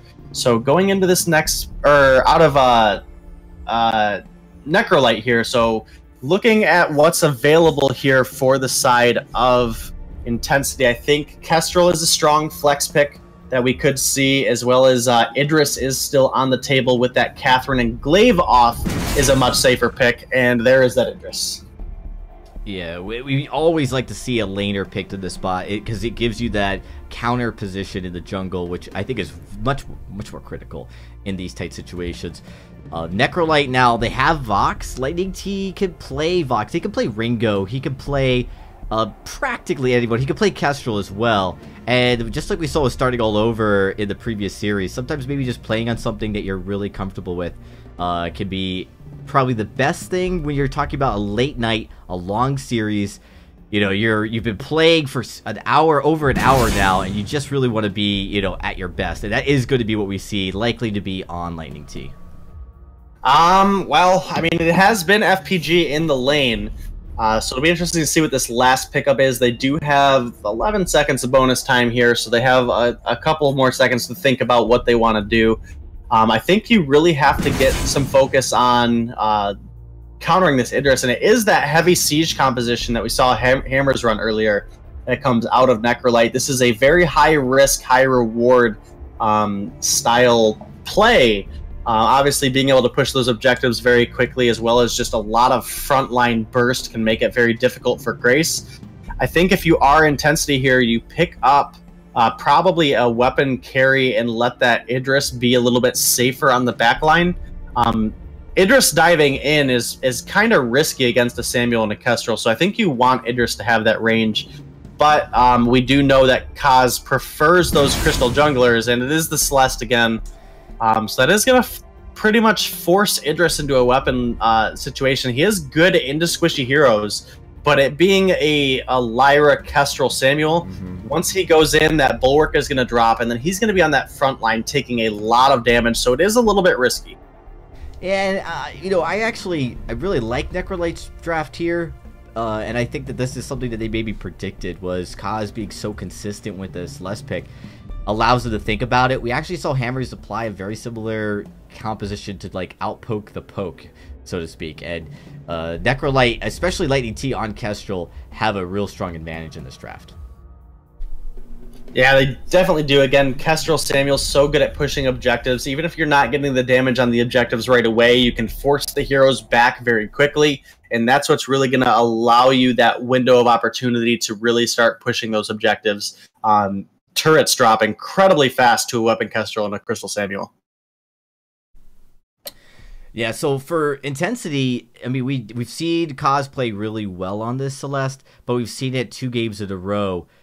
I have to imagine that now there's going to be a lot of respect and also a lot of awareness for Necrolight to play into this. I mean, we saw the last game too. I mean, just they have to prioritize reflex blocks. They have to be ready for all that chain CC that's going to try to come out. And there's going to be a little bit extra poke. I like the Idris pick here because it does give them the ability to jump in pretty deep into a fight that ultimately Samuel's going to want to be getting away from. Yeah, and again, Samuel does function really well into those squishy backline targets, so it's going to be all about how PvP Trinity does control this Idris in the fights. He is going to have to be a little careful and stay behind Grace as much as he can, so it'll likely be Plot making those heavy engages, and then PvP Trinity trying to follow up on it, as well as Kaz trying to get some good zoning out of the Celeste. And Kaz is really, you know, he has only played the Celeste, but he's been very consistent on the hero as well. So I definitely think there's opportunity for both of these teams to pick up a win here. It's going to be all about positioning. All right, well, we're about ready to get into the game. Game number 3. It's our last game of the night, everybody. So let's jump right into it as I kick it over to Fonz and Denominate. All right, thanks a lot, Dragonborn. Man, these games, Denominate. Yeah, they've been pretty intense so far. It is going to be Lightning T in the jungle again on Samuel, FPG coming into the lane on Kestrel, and looks like Standing Solo might be trying to get a little bit of aggressive invade here, but he does have to be careful. Plot's doing the same thing. There he goes. Plot just jumping onto Standing Solo, getting a little bit chip damage, but nothing serious. Same thing up top. Kestrel and Idris just farming. Whoa! It looks like Standing Solo is gonna find Kaz and Plot getting taken down below half HP. Has to use the boots to get out. And there's the flare. Find the vision. Lightning T on the Samuel, just there to force Kaz and Plot to stop chasing. A little bit of backup. Yeah, and that will result in Kaz being able to clean up some of that that Elder Treant there, get a little additional gold and experience in his pocket. Yep, Plot coming in again, Standing Solo, standing in his sigil. Just not a lot of crazy aggression plays coming out. Everyone's still level 2. A little bit of Halogenesis damage coming out onto FPG. But, yep, it's not going to really do much when you have a Lyra in your lane. Yeah, Lyra is able to provide a lot of sustain for FPG here. We likely won't see a Book of Eulogies come out on Kestrel, so it is going to be about Lyra getting that sustain down. It does look like they might have some connection here. Lagged out a bit. Or he might have just let Standing Solo get a couple attacks there. He knows he's going to be able to heal it up with the Book of Eulogies, so... True. Drifting Dark coming out, getting some chip damage, or at least vision coming out. Standing Solo, tagging the Elder Treant. Kaz still there, Plot still there as well. maybe they're going to try to force a fight if they try to engage at the Elder Treant. But, yeah. And the Elder Treant is started up, but Yep, Necrolite is here. Yeah, it looks like Intensity and Necrolite are trying to fight for it. I don't know who got it. I It wasn't went over able to see. Stand in Solo. Yeah, okay.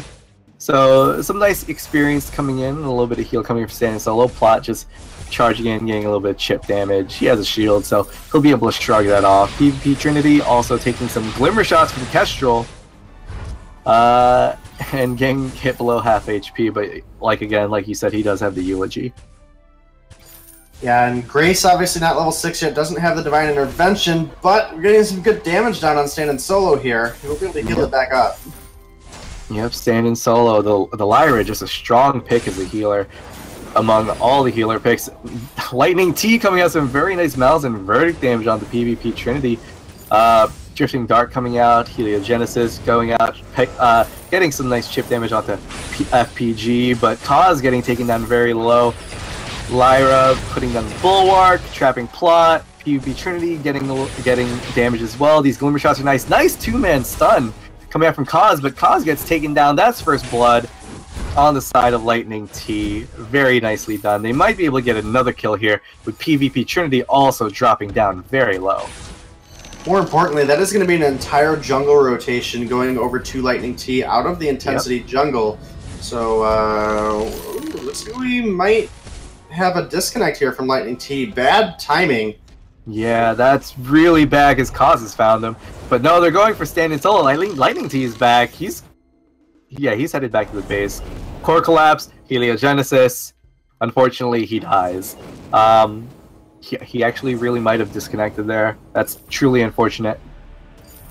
It is. Kaz did show some good sportsmanship and didn't kill him while he was AFK in the bush. But you come back and throw a Malice and Verdict, you are free game, and Kaz takes it. So that is going to even up the kills now 1-1. Pretty much dead even on gold here. But there is a pretty sizable wave for FPG, so I do want to give the edge over to Necrolite for their gold right now. Yep.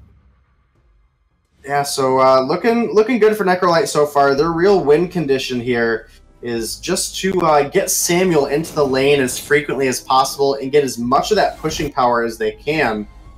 And it does look like FPG would like to rotate down and get that Sorrow Blade and probably a Weapon Blade here as well. Yep, there's that Weapon Blade. So first Tier 3 completed for FPG. Lightning T does have the Frostburn.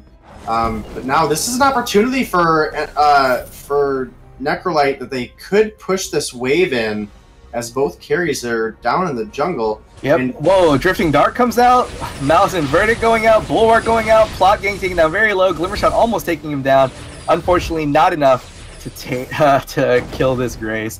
But on the backside, Kaz with a very nice Solar Storm, putting Lightning T and FPG down very low. Lyra having to pop the fountain and Sigil as well. Kaz getting taken down as low as well from all the poke damage. But PvP Trinity getting taken down as well. Lightning T getting killed. Unfortunately, the heals aren't enough for Lyra. And PvP Trinity just chilling there in between the towers, getting some more damage. Very nice core collapse from Kaz, followed up by a Heliogenesis. There goes Kestrel. Nice 2 kills on the side of Intensity, and now they're able to push this turret. yeah, they don't have many minions, so they do have to be careful here, as that barrier will not start Plot to come taking out. one too many turret shots, getting taken down extremely low. He does have Fountain in the next 5 seconds. Drifting Dart coming out as well. Idris taking a lot of damage from Lightning T. So is Kaz. There's the Bulwark and Snares, and whoa, very nice ultimate from Lightning T, able to put Plot into sleep, but it's not enough to save Lyra. Lyra going down immediately afterwards. FPG able to get some Glimmer Shots off, some more damage onto Kaz, but unable to find any kills. Yeah, this might be an opportunity now for Lightning T to push, and he's going to try to. Not quite going to find anything. He's gonna push in this turret. Gets caught by the Solar Storm and hit with a tower shot. Idris jumping in as well, able to clean up a kill onto Lightning T. Man, these Celeste snipes are real. Plot getting taken down low as well. FPG is going to put some more damage onto this turret. Glimmer Shot's taking Plot down very low, and he's going to miss the one shot. So Necrolight's going to back off for a bit. Yeah, they did get some decent damage down on the turret there. They weren't able to find Plot, but they did get a kill onto PvP Trinity. So that is now going to be 5-2 in favor of Intensity. But we have a lot of aggression here coming out of Necrolyte still. Stand-in solo taking tower shots, but the Sigil able to negate most of that. FPG getting jumped on by Grace. Drifting Dark coming out. Stand-in solo getting taken down immediately by the Idris. There goes their healer. FPG is unable to stay in this fight, so he's trying to back off. Kaz coming out with some Heliogenesis damage. Some really intense Heliogenesis damage onto Lightning T. And this is a tower for Intensity. It is going to be that first turret going down for the side of Intensity, so answering right back to the aggression. But they're also starting up this gold miner, but Lightning T senses it coming and is going to start to push. Yep, Lightning T able to put out the Drifting Dark, Mouse and Verdict going out. There's the Passage and the Bulwark, but the gold miner still going down. Oh, Kestrel's able to steal the gold miner, able to drop active camo. Nice stun on the PvP Trinity. Plot going down as well. That's a 2 for none. Unfortunately, she misses the one shot, but I don't think that matters because Kaz is about to die anyway. Misses the Heliogenesis. Kestrel doesn't go down. There's a very nice gold miner steal and an ace coming out. Yeah, Lightning T has to be very, very careful here, though. Yep. The chase coming out. Lightning getting the Treant heal. Putting out Drifting Dark, getting some more lifesteal. PvP Trinity coming in, gets the Chakram hit. Unfortunately, doesn't get the second one. Is gonna be forced back because of all the damage coming out from Solo and Lightning T. And this Samuel definitely doing a good job this game. The Broken Myth now complete is definitely a huge spike for him. That is gonna put him. He's about 500 gold ahead as far as items complete from Kaz. So definitely a little bit of an advantage there in Lightning T's pocket. 2.5k in the advantage of the team of Necrolyte. And again, both of these teams have a pretty sizable late game presence with the Celeste and the Samuel. FPG has decided to go the Breaking Point Kestrel route, looking for a bit more damage on those auto attacks after those Glimmer Shots do get fired out. Plot almost walking into 3 there. Unfortunately, the one shot, one kill hits on the Plot, but unfortunately not a lot of damage. Idris jumps directly onto FPG after he does that. Passage going out, Drifting Dark, but now there's a lot of Heliogenesis coming out from Kaz, forcing Necrolyte back. That pick from PvP Trinity is what shaped that fight.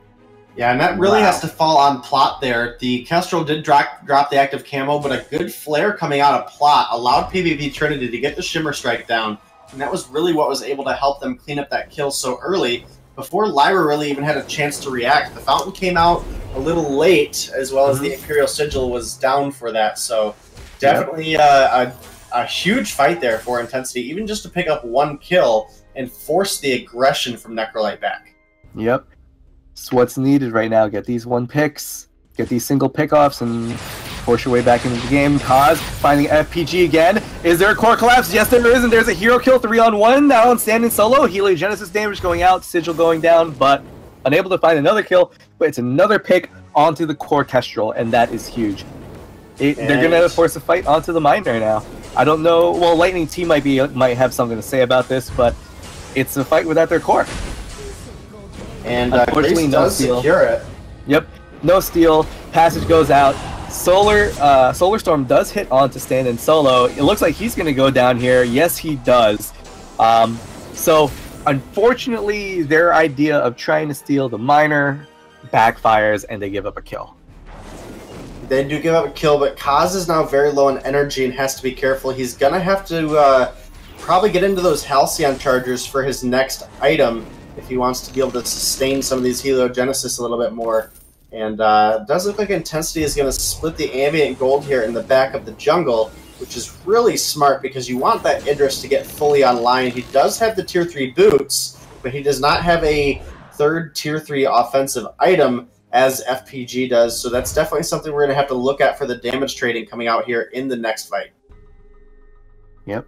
And it looks like they might be another fight here in the lane. PvP Trinity did take a little bit of chip damage earlier, so he is he is a little bit low, but able to just lifesteal his way back up.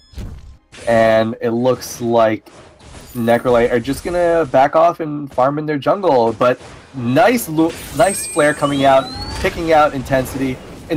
Cause getting hit by that one shot, one kill, but FPG getting taken down extremely low thanks to Lightning T. PvP Trinity getting out the chakram damage on the stand-in solo, and he's down very low. Unfortunately, there is no fountain. There is the sigil just came out. It looks like they might be trying to get another hit in. Nice chakram coming in from PvP Trinity, forcing Necrolite to go back. Yeah, both teams are pretty much forced back because of how low they are. The fountain did end up getting burned by Plot there at the end, and now a tension bow complete for PvP Trinity. Looking for that raw burst damage when he gets onto that backline. The Eve of Harvest, Broken Myth, Frostburn is now complete for Lightning T. Still, again, a bit ahead here on this Samuel. Very likely because going into the Frostburn for his next item, just to try to keep people in range of those Supernova Heliogenesis. Yep. Nice flare going out, catching up Plot a little bit. So they are trying to focus, I guess, on this gold miner before it turns into a Kraken. But all of Intensity is down here by the item shop in the jungle. And it looks like they may be coming around, trying to get a flank onto Necrolite, and it looks like they're going to get caught out by that flare. So Lightning able to put out the Drifting Dark, FPG using one shot, one kill, hitting Cause, forcing Cause to back up, and now Necrolite is able to get some nice damage onto this turret. They should be able to get all of the turret, actually. Again, the Samuel and Kestrel are just so good at pushing those objectives that that was a very, very short life on that turret. Still sitting about 2.5k gold lead roughly on our 1.5k gold lead roughly on the side of Necrolite. Yep. And as FPG now works into this fourth offensive item, he's going to start to be an absolutely massive threat towards PvP Trinity. Yep. And now Kraken comes out now. So this is going to be a big point of contention coming in. Standing solo, getting a vision of all three, dropping down the sigil, taking a lot of damage from this Heliogenesis. One shot, one kill. Nope, missing barely from Cause. Drifting Dark coming out. Lightning T getting dropped down very low. Half HP. Solar Storm going out, hitting onto two. Unfortunately, Core Collapse did miss, and it's going to force Intensity to back off. They don't have any of their big ults except for Grace and Idris, but they're going to force a fight onto the Kraken. Some nice vision coming out on both sides. Lightning T drops out the Drifting Dark, trying to get a nice kill. Passage goes out, Core Collapse, able to stun up Stand-in Solo. Stand-in Solo getting taken down to half HP. Kraken almost full, so let's see who's able to take this out. Kraken, Samuel's able to steal Kraken. PvP Trinity going down very low, but was able to fight his way back up. There goes his ultimate. Kestrel goes down.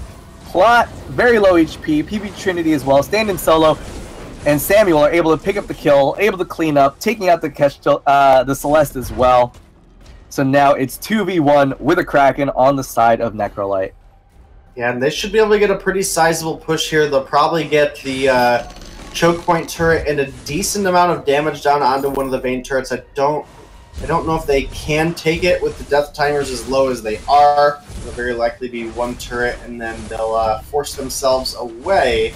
Just because, again, this is game number 3. Whoever wins this pretty much continues on, so I don't think staying is the smart choice. Yeah, especially now that Intensity has all of their skills up. There goes the Solar Storm hitting on the Lightning T, although he is able to regen back up thanks to that Drifting Dark. Able to take down Idris, and there goes Plot. That might be the game. It's definitely looking good right now for the side of Necrolite, but Kaz is here to defend. I just don't think it's going to be enough. That might be Necrolite taking game number 3. It should be. They're all healthy enough. Kraken still has a bit of health. Kaz is able to get some damage out with Heliogenesis, but it's just not enough. And he goes down as well. There's the ace. There is the Vein Crystal going down. Good game. And that is Necrolite closing out game number 2. Lightning T came out with a huge performance on this Samuel. And again, this has really been our HyperX player to watch for this series. And he's had some really good performances all the way through. So definitely looking forward to see how Necrolite performs both going into the rest of the VIS Pro series as well as going into the autumn season in the Challengers bracket. So definitely a team that has a lot of potential. Both of these teams actually with a lot of potential. But that is our last game for the night. We'll be bouncing over to the desk with me and Dragonborn just to kind of close you guys out, give you a little bit of insight for the games to come, and maybe discuss a little bit what we noticed in that last game between Necrolite and Intensity. Hey, thank you so much to nominate. Thank you so much, Fonzes. That was a very long cast of the very long matchup between these two teams. 17 minutes may not seem like a very long game, but just the amount of energy that went into all 3 games here was so immense. Really thanks to our casters. Oh, you guys did a hell of a job. And Day, you know, as we wrap up here, we talked about this would be likely the closest matchup, no doubt about it. Even down to game number 3, these two teams were very evenly matched. Yeah, they were looking really good in the second game. I mean, incredibly good in the second game, coming in from that very heavy loss in game number 1. And they were able to find the kills here in game number 3 to close out off of that one Kraken push. So really, really well played. I definitely think Idris might have chased a little too far, and dropping with the Kraken in the midst of your base is not really the most optimal of situations. But they were trying to find out the kills so they could focus on the Kraken as a team.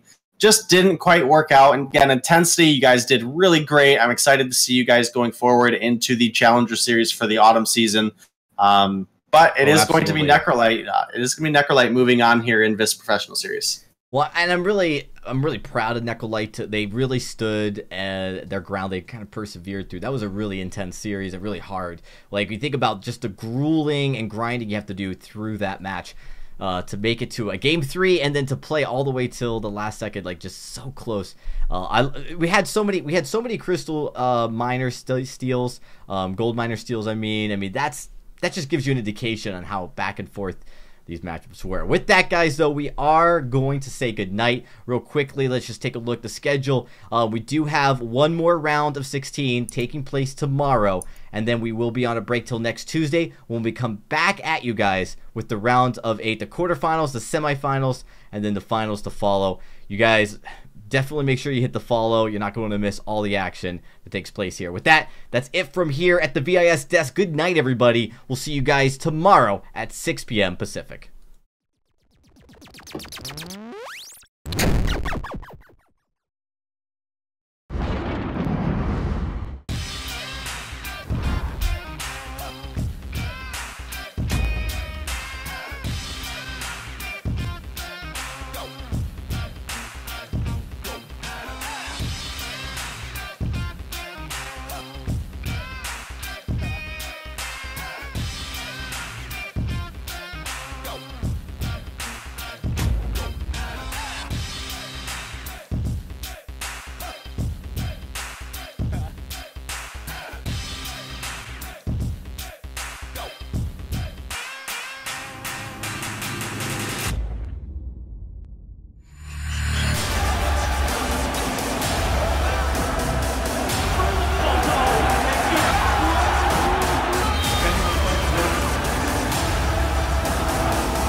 Ben, Sam, and Ken are on separate journeys to defeat the menacing Vile Dragon.